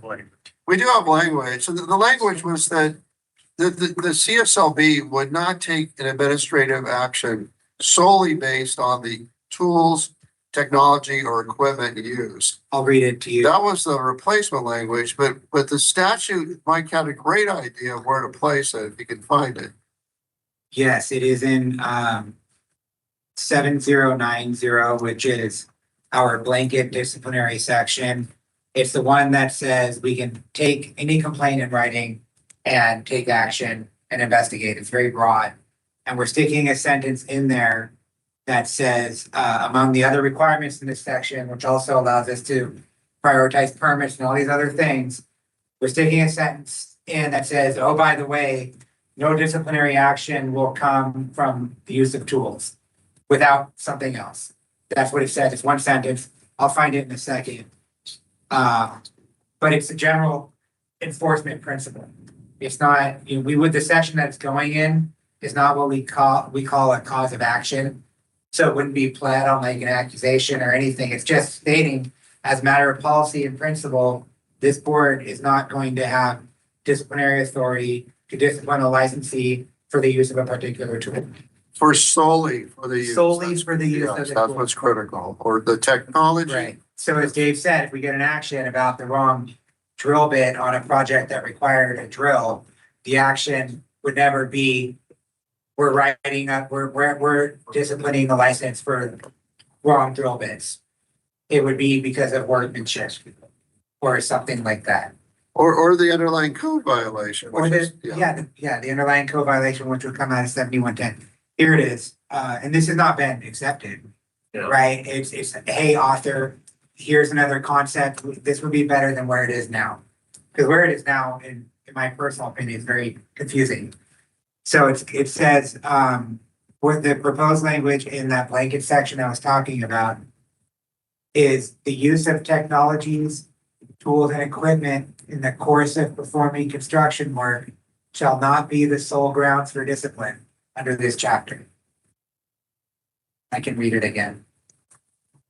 And thank you, Mike. Thank you, Board Member Mark, for bringing that up. And then if I could ask just Chief May, because this we're recommending watch. I think we still have time at our June meeting, correct, to look at the new one and either oppose or support it, right? So Yes. Re-agendize this bill for the June. That's still plenty of time for the legislative session. So if that's acceptable to everyone, we still have time. Currently, it's just recommendation to watch. Unless anyone has another motion to bring forward. I just think it's too much. This was based off a licensee using GPR to look for underground utilities. Yeah, there's a conflict between a couple of groups, the operating engine laborers, but that's what we understand it was brought forward to not have discipline imposed on our licensees for a violation under the engineering or land surveyors board, potentially even the architects board. Yeah, I would think it's a little scary looking at that in terms of GPRs used to find underground utilities to protect consumers. Problem. A contractor hitting it, and the fact that it shows a disciplinary action for a contractor for using such a technology is a little scary where stuff's headed. I'm in support of watching and having that language. Support of watching it.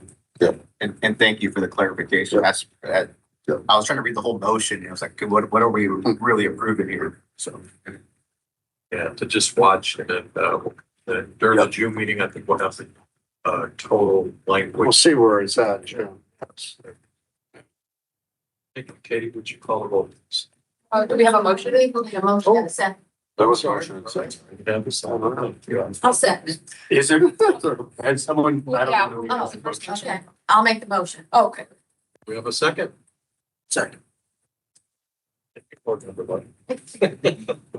All right, and you stated the motion already, Yes. so we're good. Katie, would you call the roll? please? Works. Miguel Galarza. Aye. Alan Guy. Aye. Rodney Cobos. Joel Barton. Aye. Amanda Gaio. Aye. Diana Love. Aye. Michael Mark. Aye. Henry Nutt. Aye. Joseph Preciado. Aye. Thomas Ruiz. Oh.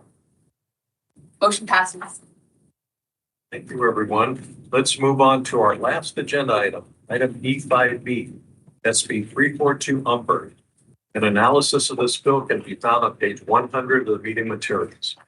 SB 342 removes the prohibition on a contractor from bringing an action for recovery of compensation for all work conducted if the contractor was not duly licensed at all times during the contractor activity. Further, the bill would allow a contractor to bring an action for compensation for work conducted while the contractor was duly licensed. Staff have recommended the board take a watch position. Chief May, can you provide additional details regarding this bill? Thank you, Member Bachman. The CSLB recognizes industry concerns that current law may allow a consumer to avoid paying for work performed if a contractor's license lapses even briefly. This can create significant financial consequences for contractors, particularly on large commercial or public works projects. Staff notes that existing law already provides flexibility for administrative issues, including retroactive renewal within 90 days when the licensee is otherwise eligible and the licensee acts for help. Most licensure lapses occur because the licensee does not complete the required renewal steps despite having the additional 90 days.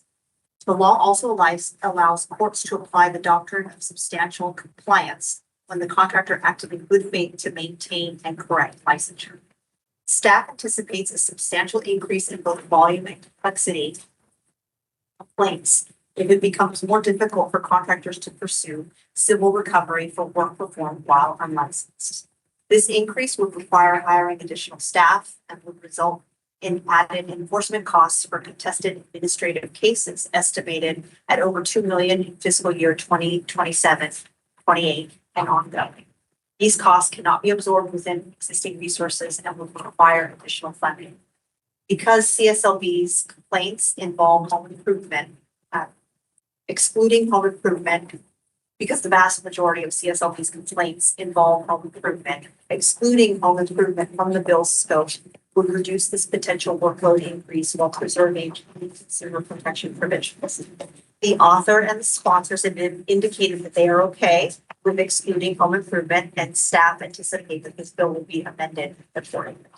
The amendments should alleviate the workload and cost concerns significantly. Thank you.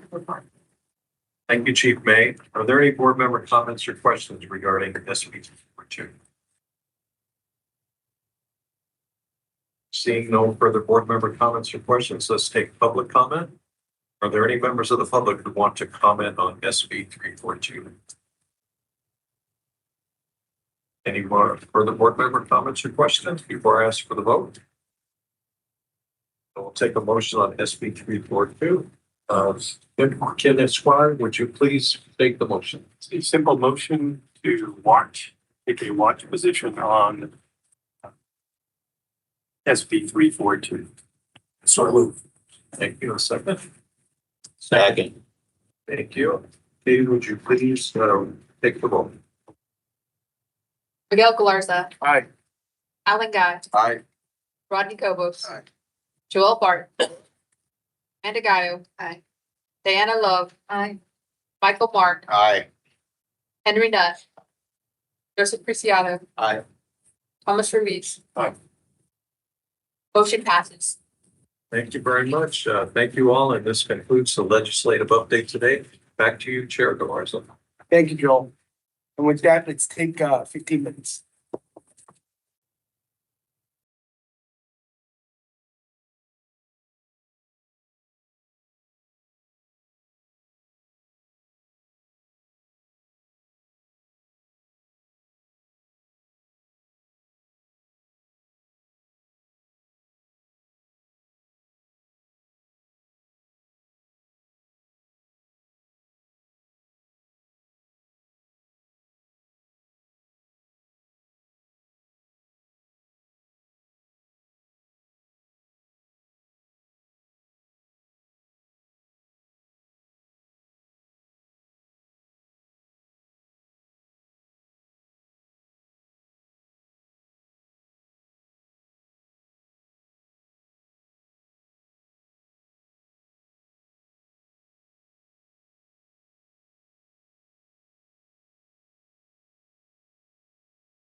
All right, before we go on to, thank you everyone for reconvening.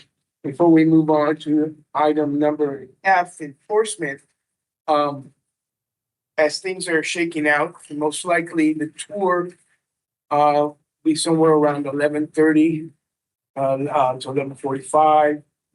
And then, our host will be, hosting us for lunch as well. So, those of you who don't have a flight to catch, you have a lunch to catch. With that, thank you for those. So that can stay on point. Then go ahead and move on to action item F, enforcement. And with that, we're gonna turn it over to Michael Mott. All right, thank you, Chair Galarza. Yes, we're moving that item F1, review and discussion on 2025 accomplishments and activities report. The first item on the enforcement agenda is the review and discussion on the 2025 accomplishments and activities report. Here are some of the very impressive highlights from the report.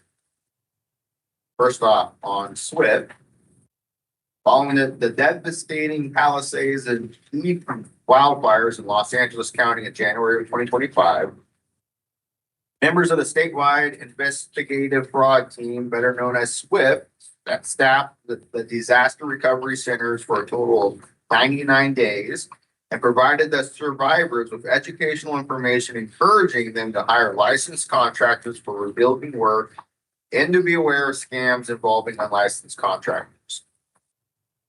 On January 24th, SWIFT first began posting signs in the fire areas to warn consumers of potential unlicensed activity. Throughout the year, SWIFT investigators conducted 52 sweeps, at times working with investigators from the California Department of Insurance and the Labor Enforcement Task Force to deter unlicensed activity and ensure contractors working in the areas were properly licensed, had workers' compensation insurance, and were following a local permit requirements. In November, SWIFT partnered with the Los Angeles County District Attorney's Office on an enforcement operation in Altadena that resulted in 5 people being charged for felony unlicensed contracting in a disaster area. Across the state, SWIFT conducted 28 sting operations, participating in 396 sweep days and responding to 600 leads, resulting in 22,770 completed investigations. Administrative or criminal legal actions were filed for 869 of those cases, including 342 of which were referred to prosecutors. The SWIFT unit is a member of the Joint Enforcement Strike Task Force, which shares information and resources among multiple government agencies to combat the underground economy. In 2025, the Joint Enforcement Strike Force activities resulted in a suspension of 289 licenses for outstanding tax and penalty liabilities totaling over $22 million. CSLB's license suspension program resulted in payment of over $39 million to allied state agencies. The SWIFT unit is also a member of the Labor Enforcement Task Force, which combats the underground economy in California. Inspections conducted by LETF at construction sites in 2025 found 84% of contractors were out of compliance with one or more licensing, tax, labor, or safety laws being violated. As a result, $899,456 in civil penalties were assessed. Moving on to intake and mediation centers accomplishments. CSLB's Sacramento and Norwalk intake and mediation centers processed consumer filed complaints and attempted to mediate non-egregious misconduct. Analysts were able to settle 1,814 cases, which equaled 30% of all complaints, and resulted in over 17 million in savings to consumers, either through direct refunds paid by the contractor or the contractor forgiving a balance or making repairs. In one example of this great work, a Northern California intake analyst was able to mediate a complaint involving an open consumer who entered a contract to have a solar system installed on her home. During the installation, the contractor damaged the roof, causing a leak. While attempting to fix the leaking roof, the contractor caused additional damage to the home. The analyst was able to mediate a settlement where the contractor paid up $106,200 in restitution to complete the contractor work and pay for damage to the home. In another example, a Southern California intake analyst assisted a consumer from Glendora who entered a contract for a kitchen and laundry model for $172,848. The contractor requested final payment despite having a significant number of incomplete items. The consumer felt obligated to make the payment because the contractor refused to complete the project until he received the money. The analyst was able to mediate a resolution with the contractor where they agreed to refund $40,000 to the consumer to complete the project. Moving on to investigation centers, in 2025, CSLB field investigators resulted in 3,225 administrative legal actions against violators. The most egregious contractor misconduct such as elder abuse, predatory business practices, unsafe working conditions, unlicensed practice, and repeated offenses may warrant criminal prosecution. In 2025, 1,053 of these cases were referred to prosecutors for possible criminal charges. Some highlights from the multiple offender unit. In late 2023, CSLB created the multiple offender unit, which focused developing an enforcement unit to specialize in handling investigations against contractors who have received multiple consumer complaints. In 2025, the unit completed 585 investigations against contractors with more than 10 complaints. The unit referred 31 complaints to accusation and 125 complaints for criminal prosecution. For case management, in 2025, CSLB referred 452 disputes between consumers and contractors to CSLB. Sponsored arbitration resulted in over $3 million in remedies awarded to the consumers. The citation enforcement section issued 1,622 administrative citations, 866 of those being licensees and 736 to unlicensed contractors. As a result, CSLB collected over $6 million in civil penalties. The citations also resulted in $921,718 in restitution to financially injured parties. Last year, CSLB revoked the licenses of 261 contractors for non-compliance with citations. Amount of revenue collected from civil penalties is projected to increase due to two new laws recently passed. SB 291, which went into effect January 1st, 2026, amending the Business and Professions Code 7125.4 to increase the minimum civil penalty to $10,000 for a sole owner found to have employed workers without maintaining workers' comp insurance, and minimum $20,000 civil penalty for any partnership, corporation, or LLC or tribal business found to have employed workers without maintaining workers' compensation. The other law, SB 79779, goes into effect on July 1st, 2026, increasing the minimum civil penalties for the majority of the law sections enforced by CSLB from $500, any of which had minimums of only $100 or $200. So $100 and $200 to $500. This goes along with the Enforcement Division's strategic objective 2.3, which is review and strengthen penalties to ensure they are adequate to deter violations. And finally, a total of 248 acquisitions were filed to revoke contractors' licenses, showing a steady increase in filing over the past 3 years. As a result, 215 licenses were revoked and 55 licenses placed on probation. Licensees placed on probation provided $225,759 in restitution to consumers and repayment of $394,401 in investigation and prosecution costs. That concludes my overview of the accomplishments and activities report. This is an information item only. No action is required of the board. Is there any questions from the board members? Yes, Michael. I had a Sure. question. Sure. So, I know during, Joel's discussion on this, SB 291, we spoke briefly about the $10,000 fine. You know, there's contractors who are really hard headed sometimes. So they'll pay that fine. And I know we had some discussion about a tiered approach to this. And so is that hardwired into SB 291 that there is a tiered approach to continuing egregious behavior by contractors? Is that hardwired into the legislation? Because I hate to say, well, the first fine is 10,000, then we revert back to 500. No. It's two separate laws that we were talking about. The one for workers' comp was the $10,000 fine, not having workers' comp and it's just proven. That was the 10,000. The other one was the minimums from the $100 and $200 to $500 minimums for other laws, non-workers' comp. Yeah, but if my understanding is correct, this penalty is for workers' comp.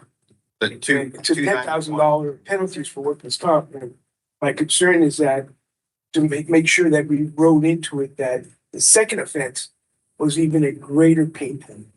It went from 10,000 and then 20,000 for corporations.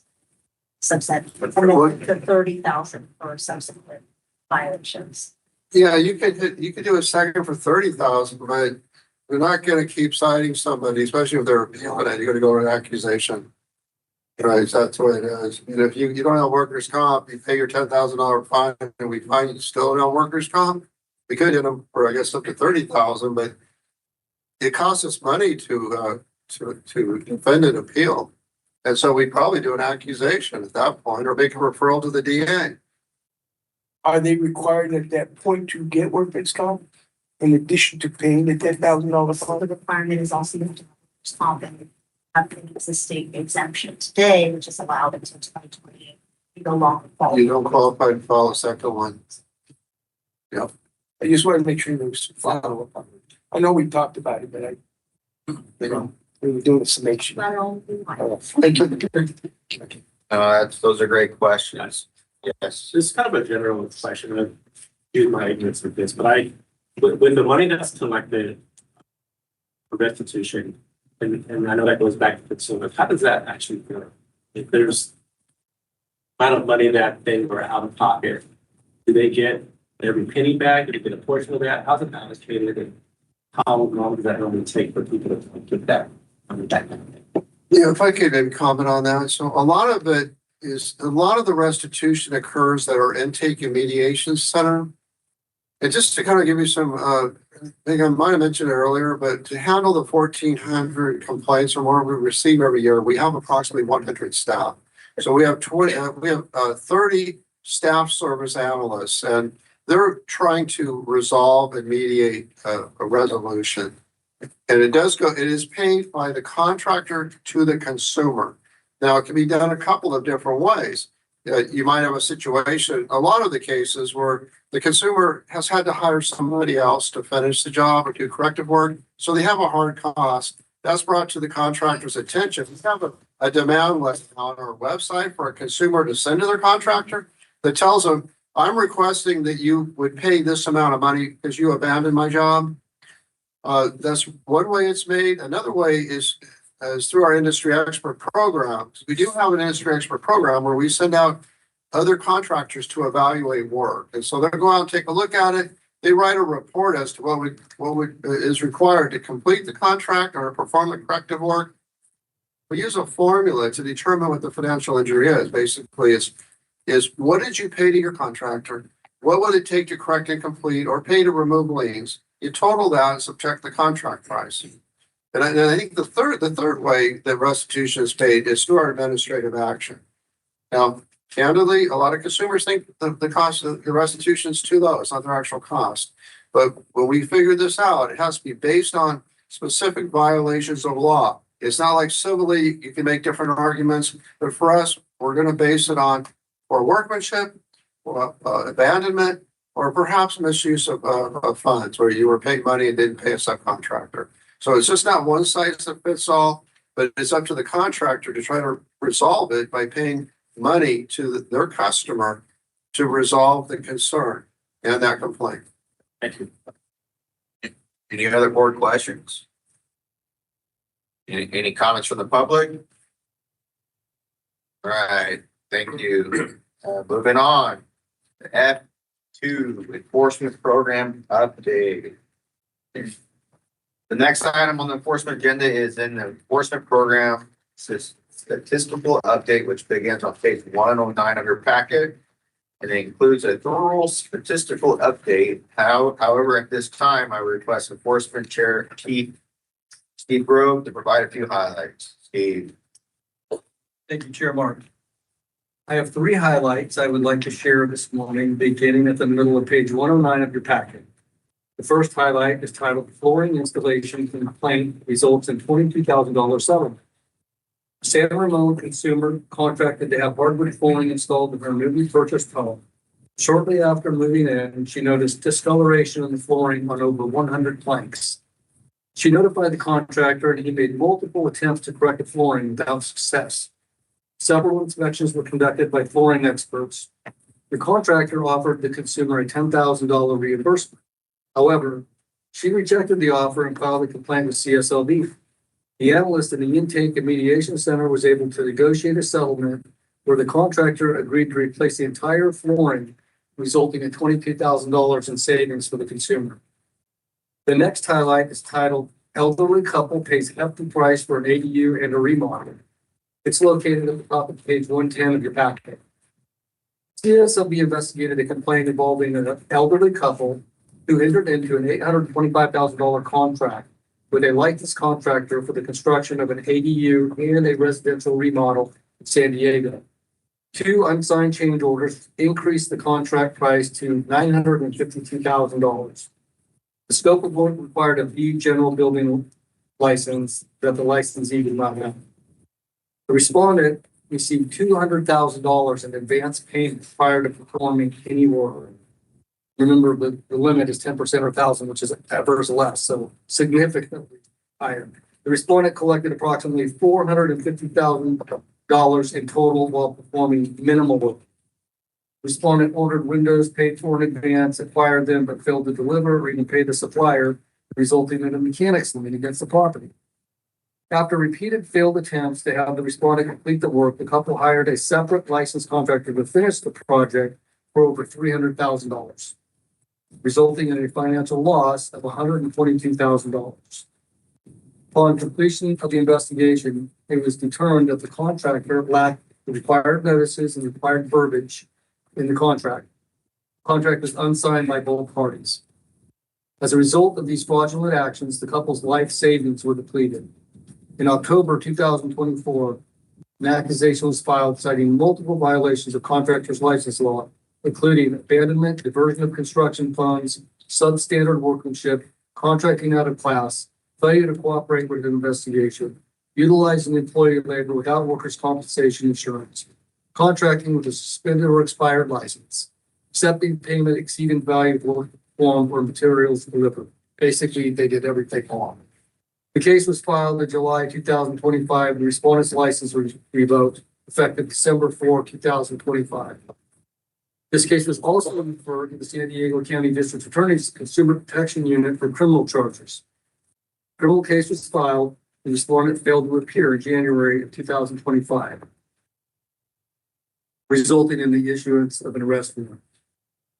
The last highlight I would like to share is at the top of page 113 and is titled Unlicensed Individual Pleads No Contest to 74 counts in LA County. Around August 2019, CSLB received multiple complaints against a licensed contractor, hereafter referred to as A&JB. The investigation revealed that Marco Mendoza, who is not licensed to CSLB, represented himself as A&JB and signed numerous contracts with homeowners for ADU construction. Most projects were financed through PACE, Property Assessed Clean Energy, and Hero home energy renovation opportunity loans, which are repaid through property tax assessments. All identified projects were abandoned. 14 had no work performed at all. The CSLB investigator obtained a search warrant for financial records which showed that both Mendoza and the licensee were signers on the shared A and JV accounts, and that Hero funds were routinely deposited and matched to the projects. The investigation identified 32 victims, including 3 seniors. From April 2018 to May 2019, A and JB received approximately $1.6 million in Hero disbursements for 29 projects and an additional $131,000 directly from 3 homeowners. A CSLB industry expert confirmed that only minimal work was performed on the few projects where any work occurred at all. The investigation further revealed that Mendoza and the licensee signed Hero completion certificates despite the work being unfinished or never started, prompting Hero to release the project funds. Most victims reported they did not sign completion certificates, though DocuSign logs showed activity under their email addresses. Financial records confirmed diversion of construction funds. An accusation was filed for numerous violations of contractors' license law, resulting in license revocation January 2nd, 2022. CSLB also referred the case to the Los Angeles County District Attorney's Office. On July 26, 2023, the DA's office filed over 70 felony counts against Mendoza. The DA declined to file charges against the licensee. In January 2026, Mendoza pled no contest to all 74 counts. As part of the plea, he must appear at multiple restitution hearings and provide $50,000 upfront, followed by additional payments. Failure to make these payments will result in a 4.5-year prison sentence. Mendoza will also be on 10 years probation, required to pay restitution, and now carries 2 strike convictions, exposing him to a 3rd strike sentence if he commits any future felony. This is a great example of our staff's commitment to work with prosecutors to address criminal acts. This concludes my highlights, and I will turn it back over to you, Chairman. Hey, thank you, Steve. Great job. So continuing on to statistical update, you will note on the top of page 109 some staffing information. This will help with some of the questions from board members earlier today. Out of a total of 228 positions within the enforcement division, there are currently 28 vacant positions. This is a bit higher than usual due to, in part, the addition of 3 newly established special investigator positions in our multiple offender unit, and several staff recently retired. The recruitment process is well underway to fill all of the vacancies. Switching to page 115, you will find a complaint statistics for the period of July 1st, 2025 to January 31st, 2026. There was a total of 12,663 complaint investigations that were initiated. With current staffing levels, the optimum maximum enforcement division caseload is 4,895 complaints. As of January 31st, 2026, the pending caseload was considerably higher at 5,595. And I am working with the executive office to develop strategies to address the increase in consumer file complaints. I have requested Enforcement Chief Steve Gross schedule an enforcement committee meeting in May to discuss complaint handling strategies to comply with board prioritization guidelines. As previously mentioned in the accomplishments and activities report, staff service analysis assigned to the 2 CSLB intake mediation centers have done a remarkable job of mediating consumer complaints. Fiscal year-to-date stats can be found on pages 115 and 116 of the packet. One of the board's goals is to have no more than 100 complaints exceeding 270 days in age. As of January 31st, 2026, there was 176 complaints that exceeded the 270 days. This is down significantly from the 277 age cases reported on during the September board meeting. Enforcement supervisors continue to work closely with their staff and provide guidance during regular case strategy discussions and monthly case reviews in an effort to reduce the backlog of aged cases. At the top of page 116, you will find information regarding CSLB sponsored arbitration and disciplinary action statistics, where $2.1 million in restitution has been ordered to injured parties as a result of complaints being referred to CSLB arbitration. Next, I will provide a brief update on proactive enforcement, which is conducted by the 27 special investigators assigned to the statewide investigative fraud team, better known as SWIFT. This information begins at the top of page 114 of the packet. From July 1st, 2025 to January 31st, 2026, SWIFT conducted 24 undercover sting operations across the state, participated in 230 sweep days, and responded to 373 leads or tips received from industry and the public. Investigators closed 1,645 cases as a result of the operations, with 550 cases resulting in administrative or criminal legal action. Additionally, 597 advisory notices were issued for relatively minor violations. And lastly, when you turn to page 118, you will see that the Enforcement Division's Experienced Verification Unit has conducted 221 application investigations during the period of July 1st, 2025 to January 31st, 2026. Of that total, 105 were verified or approved, 45 were withdrawn, 66 were denied, and 5 denials were appealed. Enforcement's targeted approach to application investigations is effective, as demonstrated by more than 50% not approved. That concludes the enforcement program statistical update. This is an information item only. No action is required of the board. Is there any board comments? I would just say, yes. I just have a question. As in that last case that Steve talks about with the elderly couple, does staff get involved in trying to resolve the case and the hero program with the, because if they're, if they start having payments that were assessed to their taxes, are we involved in that process? Well, we have very limited authority over the financial institutions that provide those loans.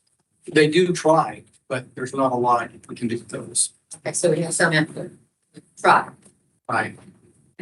Yeah, I would just want to say, we refer them to the NFPI. Right. Yeah. That's what we really want to do more of that to this other state department that does have somewhat limited jurisdiction over lenders. And the bill that we talked about earlier, the SB 784, is in direct response to address some of the practices of non-bank lenders that provide these funds. So it all kind of ties in, but we do have a partnership with the FPI. That's the Department of Financial Protection and Innovation. I'm not sure that is Hero still around. Well, Hero's not as popular as it once was, but it's really important though that any consumer that believes they were subject to a predatory loan files a complaint with DFPI. We do work with them, but our jurisdiction, as Steve said, is over our Practice Act and not the lending itself. Thank you. Any other board questions? Any items from the public? What I would like to comment on is, yes, SWIFT team with Winston and under Steve's leadership, they're doing great with the limited resources that they have. I'm looking forward to seeing our study that is being performed and to see how we can do additional resources. I'll throw it out there. I think I said in the past, I think with that whole unit needs to be increased 27 to as many as we can. So I'll just throw that out there again. They're the ones that are boots on the ground that are seeking the underground economy for CSLB and working with all the various other partner agencies. Secondly, that experience verification unit, it's very key for consumer protection because that unit, after it goes to licensing, Carol, correct me if I'm wrong, if there's something that's like not smelling correctly, meaning like, hey, their experience is not there, that's the unit that digs real deep into making sure that the individuals who are applying for a license actually have journey person experience, right? Which, a homeowner, when they hire a licensed contractor, they're expecting the workmanship to be there. And that's why that experience verification unit is so important. So that, any other public comments? All right. I think that concludes the enforcement part of the agenda, and I turn it back over to you, Chair Garza. Thank you, Michael. With that, let's move on to item number G, which is licensing. And with that, I want to turn it over to the licensing committee chair, Henry Net III, for the discussions. Thank you, Chair Garza. Good morning, everyone. It's still morning, right? Yeah. November 3rd, 2025, 2026, licensing chair. And I'm providing the licensing or testing division update in assistance from the licensing chief, Harold Baker. The licensing and testing section begins on page 121 of the packet.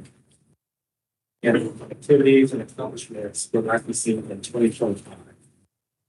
Licensing of public affairs staff put together over 24 get licensed to build workshops last year. From in English and from in Spanish for people interested in licensure. This workshop has also been recorded as a YouTube video. The link provided on our website. So applicants don't need to take time off work to review it. The CMEA grants were given to 5 California universities in 2025 to help with their construction management programs. The total fund of the grant was $225,000 and it was provided between the schools based on the number of students in each program. Judgments unit processed 2,164 judgments from licensees, consumers, attorneys, recovery firms, and bonding companies in 2025. Was able to recover a little over $30 million in judgment restitution. As a part of the rulemaking in the Sunset Report, SB 1145-B 2024, CSLB added a new type of business entity in 2025 to the list of those who get a license. Travel businesses that provide documentation indicating that they are recognized under their travel government can now apply for a license.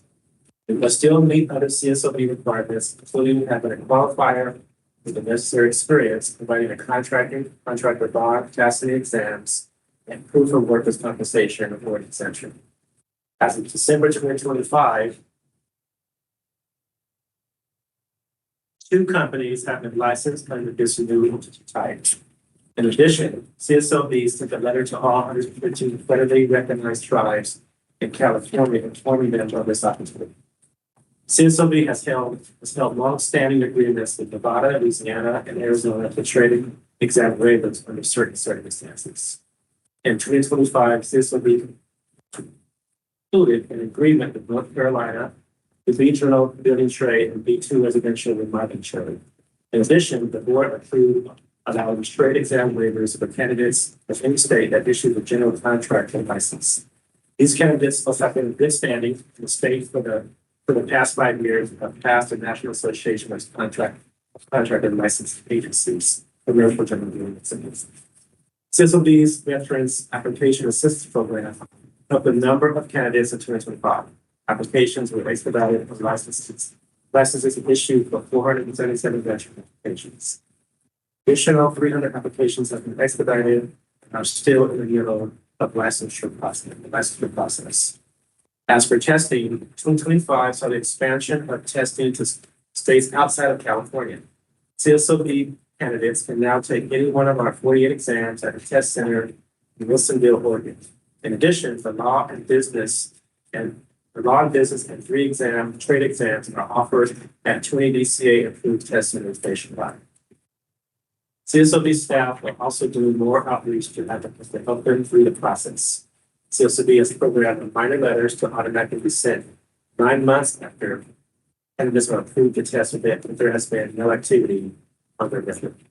In addition, once the candidate passes their exams and is sent a bond and a fee letter, letting them know the next steps toward licensure, a reminder letter will be sent 45 days later, reminding the applicants of the last few items they need to submit before we can issue their license. CSLB's goal is to reduce the number of applications that go through it.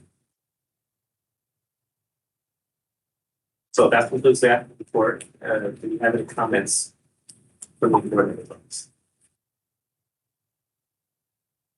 If not,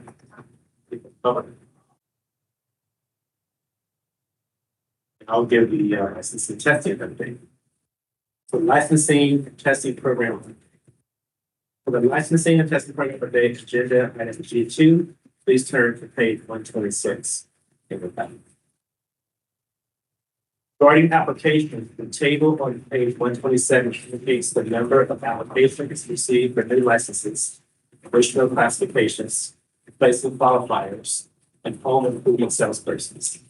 As you can see, CSLB received over 12,000 applications last quarter, which covers November to January. Over 4,000 of these applications were for new licenses.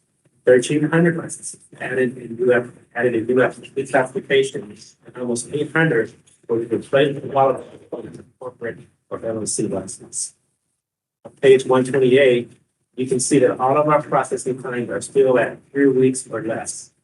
Staff put in the hard work to process applications, renewals, and other documents each week, and I'm proud of the processing times posted on CSLB's website. The table on page 129 indicates that CSLB received 1,400 more applications in fiscal year 24-2025 than the year before, a steady trend. Over 24,000 applications were processed and issued the last fiscal year, and 19,000 are still pending. This means that they are still in the process of completing their license requirements. As seen on page 129, CSLB received over 28,000 renewal applications in the last quarter. In addition, staff have begun to personally contact contractors who were providers of the LA fires and took advantage of the governor and executive order to further renewal fees for a year. The contractors were critical for the personal reminder and for CSLB checking if they need to change their address. The outreach will continue each month until all non-even contractors who defer the renewal fees are up to date. Page 132 summarizes the work of a criminal background check. All officers on a license application are required to be fingerprinted. In 2025, CSLB received fingerprint records for approximately 37,000. Only 5,000 had any type of activities reported, most of which were DUIs and other misdemeanors. Staff reviewed each record closely to determine if the crime committed was substantially related to the work or of the contractor and might merit denial of a probationary license. I will now turn it over to Carol Gagner, Licensing Chief, for the testing program update. Good morning. For the testing update, please turn to page 136 in your board packet. As seen in the table on page 136 and 137, 59,000 CSLB exams were administered between February 2025 and January 2026. 82 of those were taken in the Wilsonville, Oregon Test Center, and 191 were administered in other out-of-state test centers. As indicated on page 138, the Exam Development Unit released 2 updated exams between November 2025 and January 2026, the C9 drywall and C15 flooring and floor covering. In addition, 7 more item banks are complete and being programmed at PSI for a new release date. EDU has 10 additional exams that are currently undergoing the exam development program in our office. EDU also received the new Title 24 California Building Codes last fall. The 48 item banks are almost all updated to the new code sections, and the study guides are being programmed to add to the website. As mentioned on page 138, staff continue to work with our engineering student assistants and PSI to digitize the booklets used for CSLB trade exams. Currently, all CSLB trade exams except for law and business require a booklet, a laminated booklet of blueprints, charts, graphs, and other reference materials needed to answer certain exam questions. Traditionally, these have been laminated and stored and shipped at PSI test centers for exclusive use in CSLB exams. So staff are digitizing these booklet images so they can be stored in PSI's computer systems and displayed on screen for candidates during their exams. Each new image is pre-tested as it's being developed. The C15 flooring and floor covering, the C35 lathering and plastering, and C55 water conditioning exams are fully digitized and have been pre-tested and released at DCA-approved test centers nationwide. Those 3 trade exams you can take at any one of those 20 additional test centers out of state. You don't have to fly to California to take those trade exams anymore. 2 additional exams have been sent to PSI for nationwide release in a digitized format. The C33 painting and decorating and the C39 roofing exams. The nationwide releases currently include only the English versions. PSI is developing a method that will allow candidates to view both the TOEFL style English and Spanish questions in the Spanish exams and the embedded graphics in the Spanish exams. And until this work is complete, the Spanish versions can't be released nationwide because they still need a physical booklet.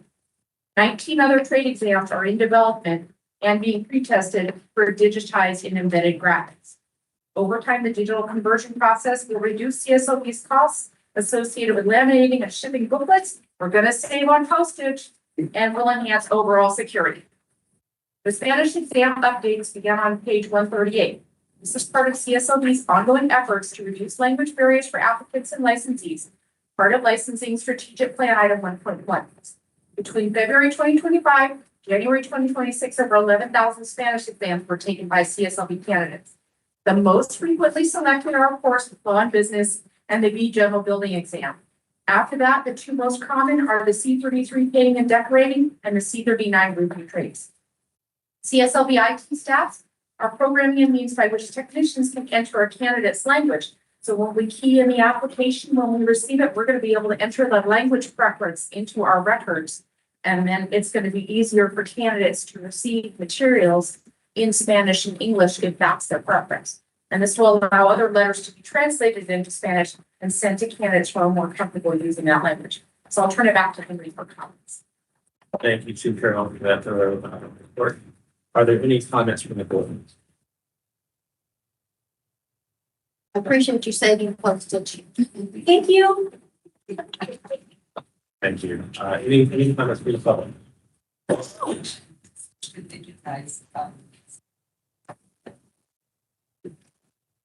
All right, now I'll give it back to Chief Carroll, give an update on the D2 residential announcement.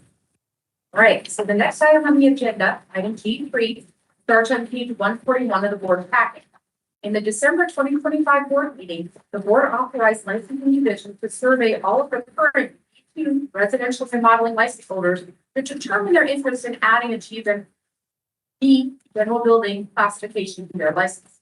The survey results shown on page 143 indicate that many of the B2s originally got their license to engage in remodeling work or take contracts for 3 or more unrelated trades. 63% said they are satisfied with the scope of the B2 license, which does not allow for any behind the wall or structural work. However, when you get to question 3 and we asked if they plan to get a B license, 79% said yes. As for how they plan to gain the necessary experience for the B classification, 39% said they plan to use their B2 experience, 37% already had structural experience, 20% plan to work with a B contractor to gain that necessary structural experience, 4% plan to hire an RMO for the B classification to come work on their license. The difficulty with using a B2 experience to qualify for a B classification is that a person whose license is a B2 is specifically excluded from doing structural and framing work that would allow them to gain the experience necessary to add a B general building classification to their license. The B2 residential remodeling trade was created to address 2 issues. First, that some applicants applying for the B general building trade were rejected because they had no structural or framing experience. And second, unlicensed handy persons were doing jobs consisting of multiple unrelated trades, like painting and changing plumbing fixtures and cabinets in a bathroom. This multi-trade experience would not qualify the applicant for a B license because of the lack of that structural and framing experience. And 4 years 30 level experience or above would be needed to apply for any individual classification. So if they've worked on multiple trades in their 4 years, they couldn't just go ahead with one specialty trade. Now, the B general building trade, on the other hand, qualifies license holders to build homes, commercial buildings, other structural buildings. And because of the work they do, they have to have structural experience as part of their contracting activity to qualify for the license and sit for the exam in the first place. So when the B2 was first advertised in April 2021, it was advertised as a pathway to licensure for those who had some journey level trade experience in a variety of trades, but could not qualify for a B license because they didn't have training or rec carpentry. As a result, staff recommend the following option is seen on page 144. A certification pathway that would allow B2 residential remodeling license holders to obtain limited supervised structural framing experience that could later support a future application for the B general building classification. So first, this certification would require a CSLB written and administered exam that focuses specifically on the structural and framing elements that would be authorized under the certification.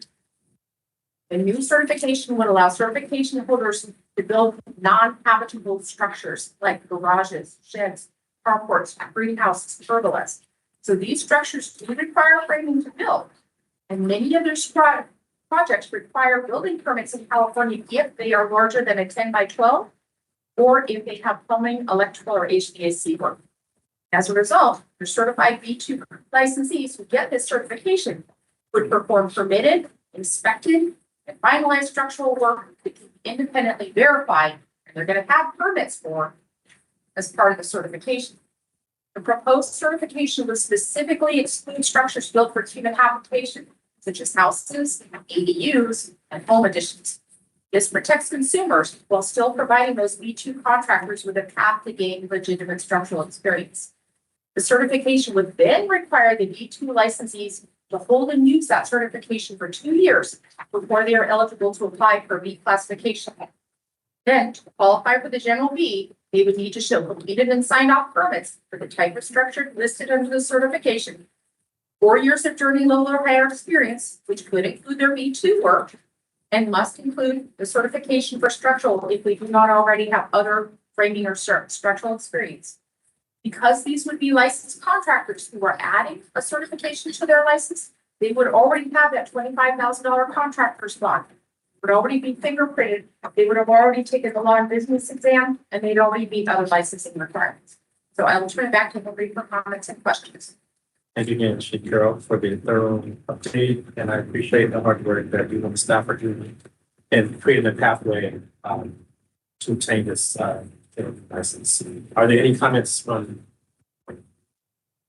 Yes. I have just a question comment. I know originally when B2 came about, it was like any permitted work for like electrical, plumbing, HVAC. So this would potentially change that if like a shed needed some electrical work, or if a shed needed some HVAC work, or if a shed needed or garage needed some plumbing work. Are we going to make sure it's a requirement that they're hiring subcontractors to do that work within this? If we go through, can we make sure that is very clear? We can add that. We haven't written the regulation yet. My request to you, staff's request is to say, please give us permission to write this regulation. So then we would draft it and bring it to this June board meeting for you to look at.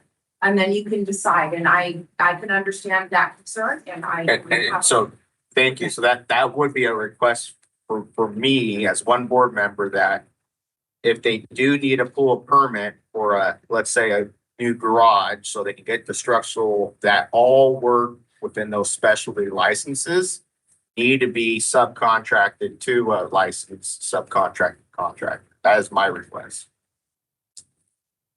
That's not a requirement for B2s right now, is it? No. Be precluded from doing that. No. They're precluded. They're precluded in its entirety from doing that work. That's why I'm saying that clarification.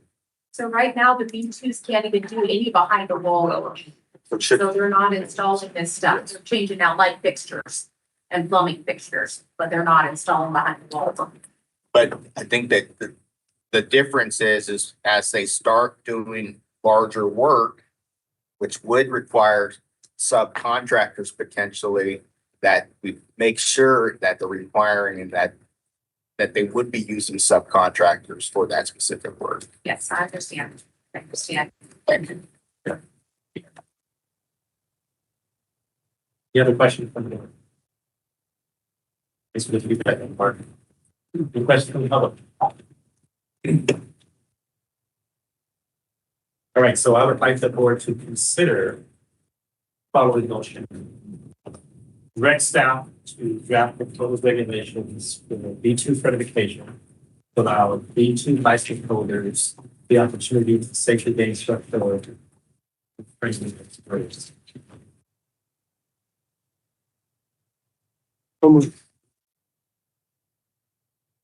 Second. I'll second it with just making sure the clarification is when the board, that'll be my amendment to the motion would be just making sure that when something is brought back to the board, it's very clear.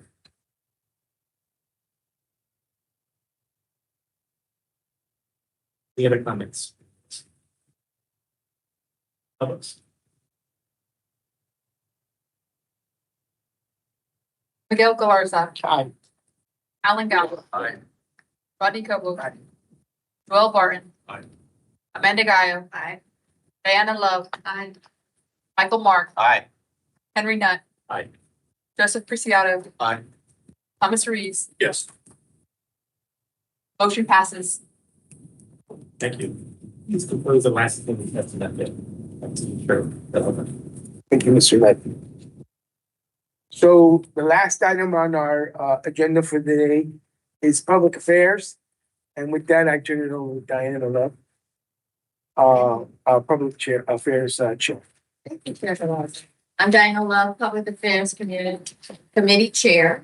And I would like to begin by highlighting some of the public affairs accomplishments as noted in the 2025 Accomplishments and Activities Report.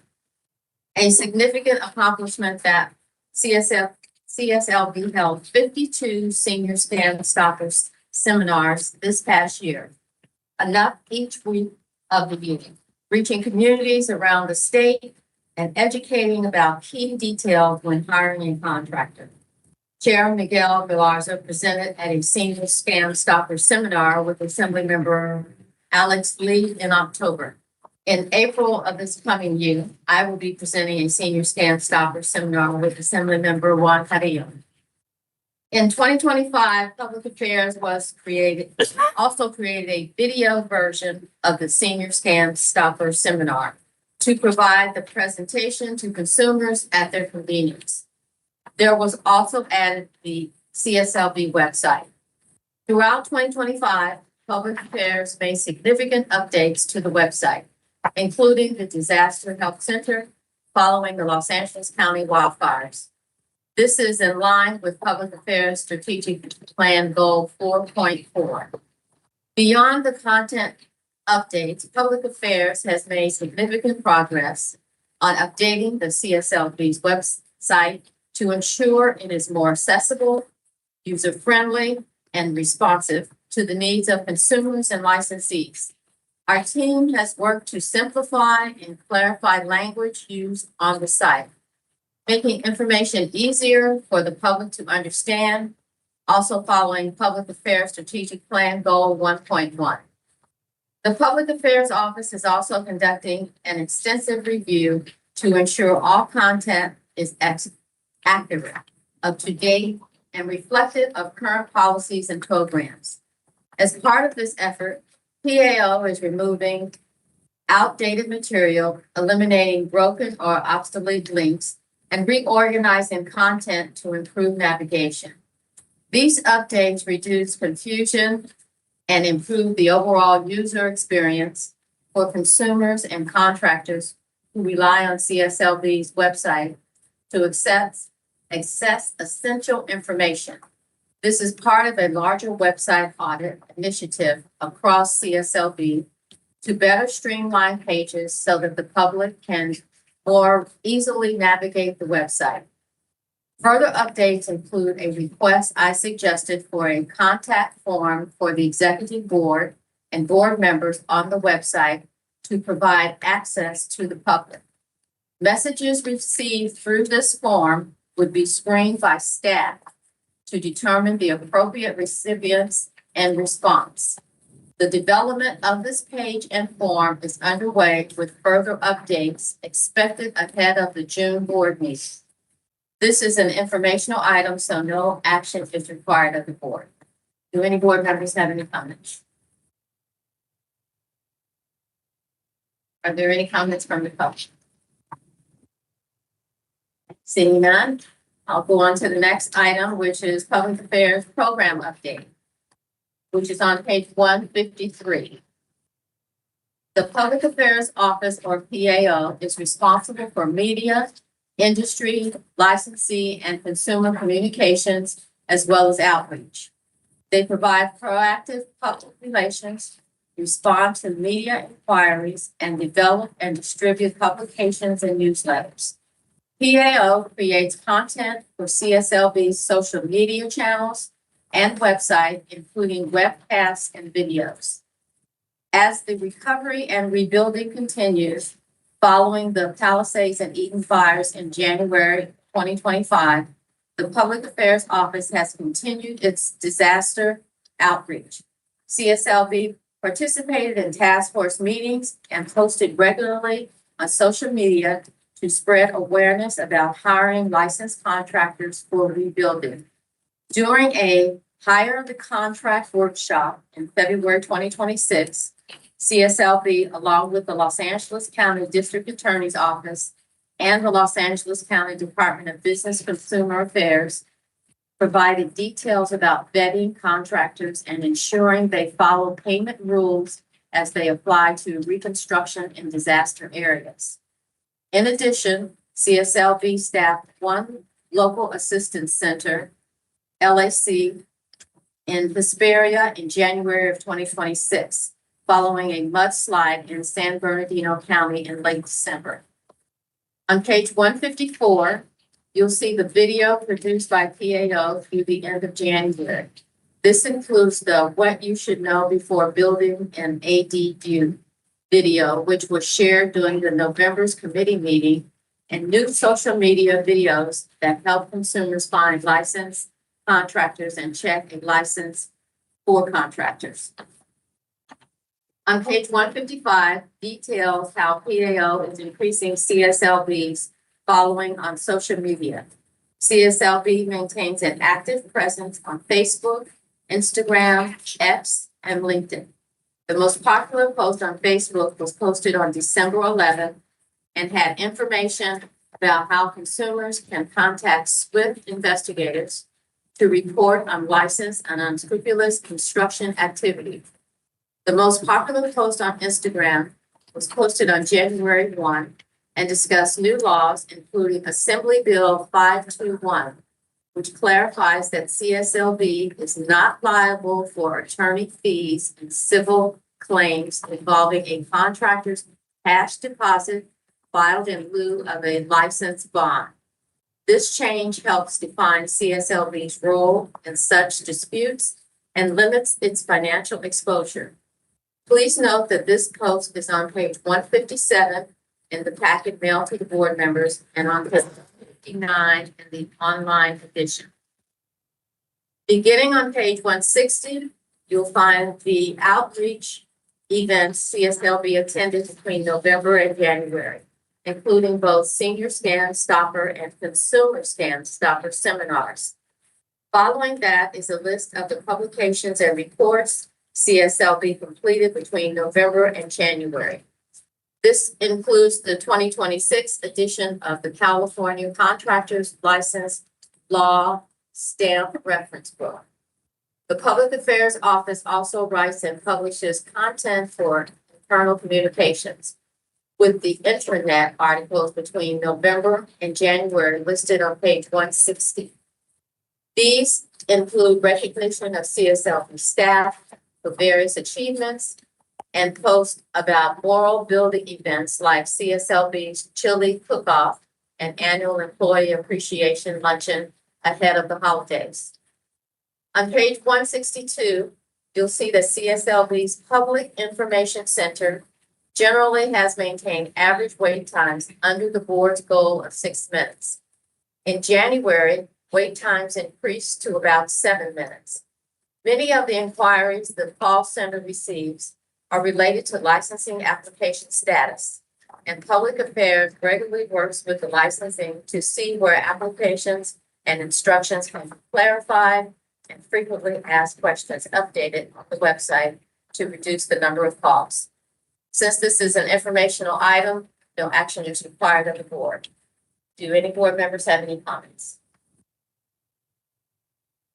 I have one comment.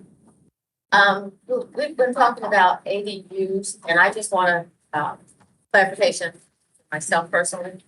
I know that ADUs is supposed to be an extension of a house that's already on the property, but where people have vacant land, can an ADU be considered and built on a vacant land, be considered an ADU? Yeah, a lot of times we refer to that as manufactured housing, but it still falls, generally within ADU. Like if the wildfire rebuild right now, a lot of those are vacant lots, and they're doing factory manufactured homes, which aren't your standard stick-built three or four bedroom house. It's something that would be considered a accessory dwelling unit.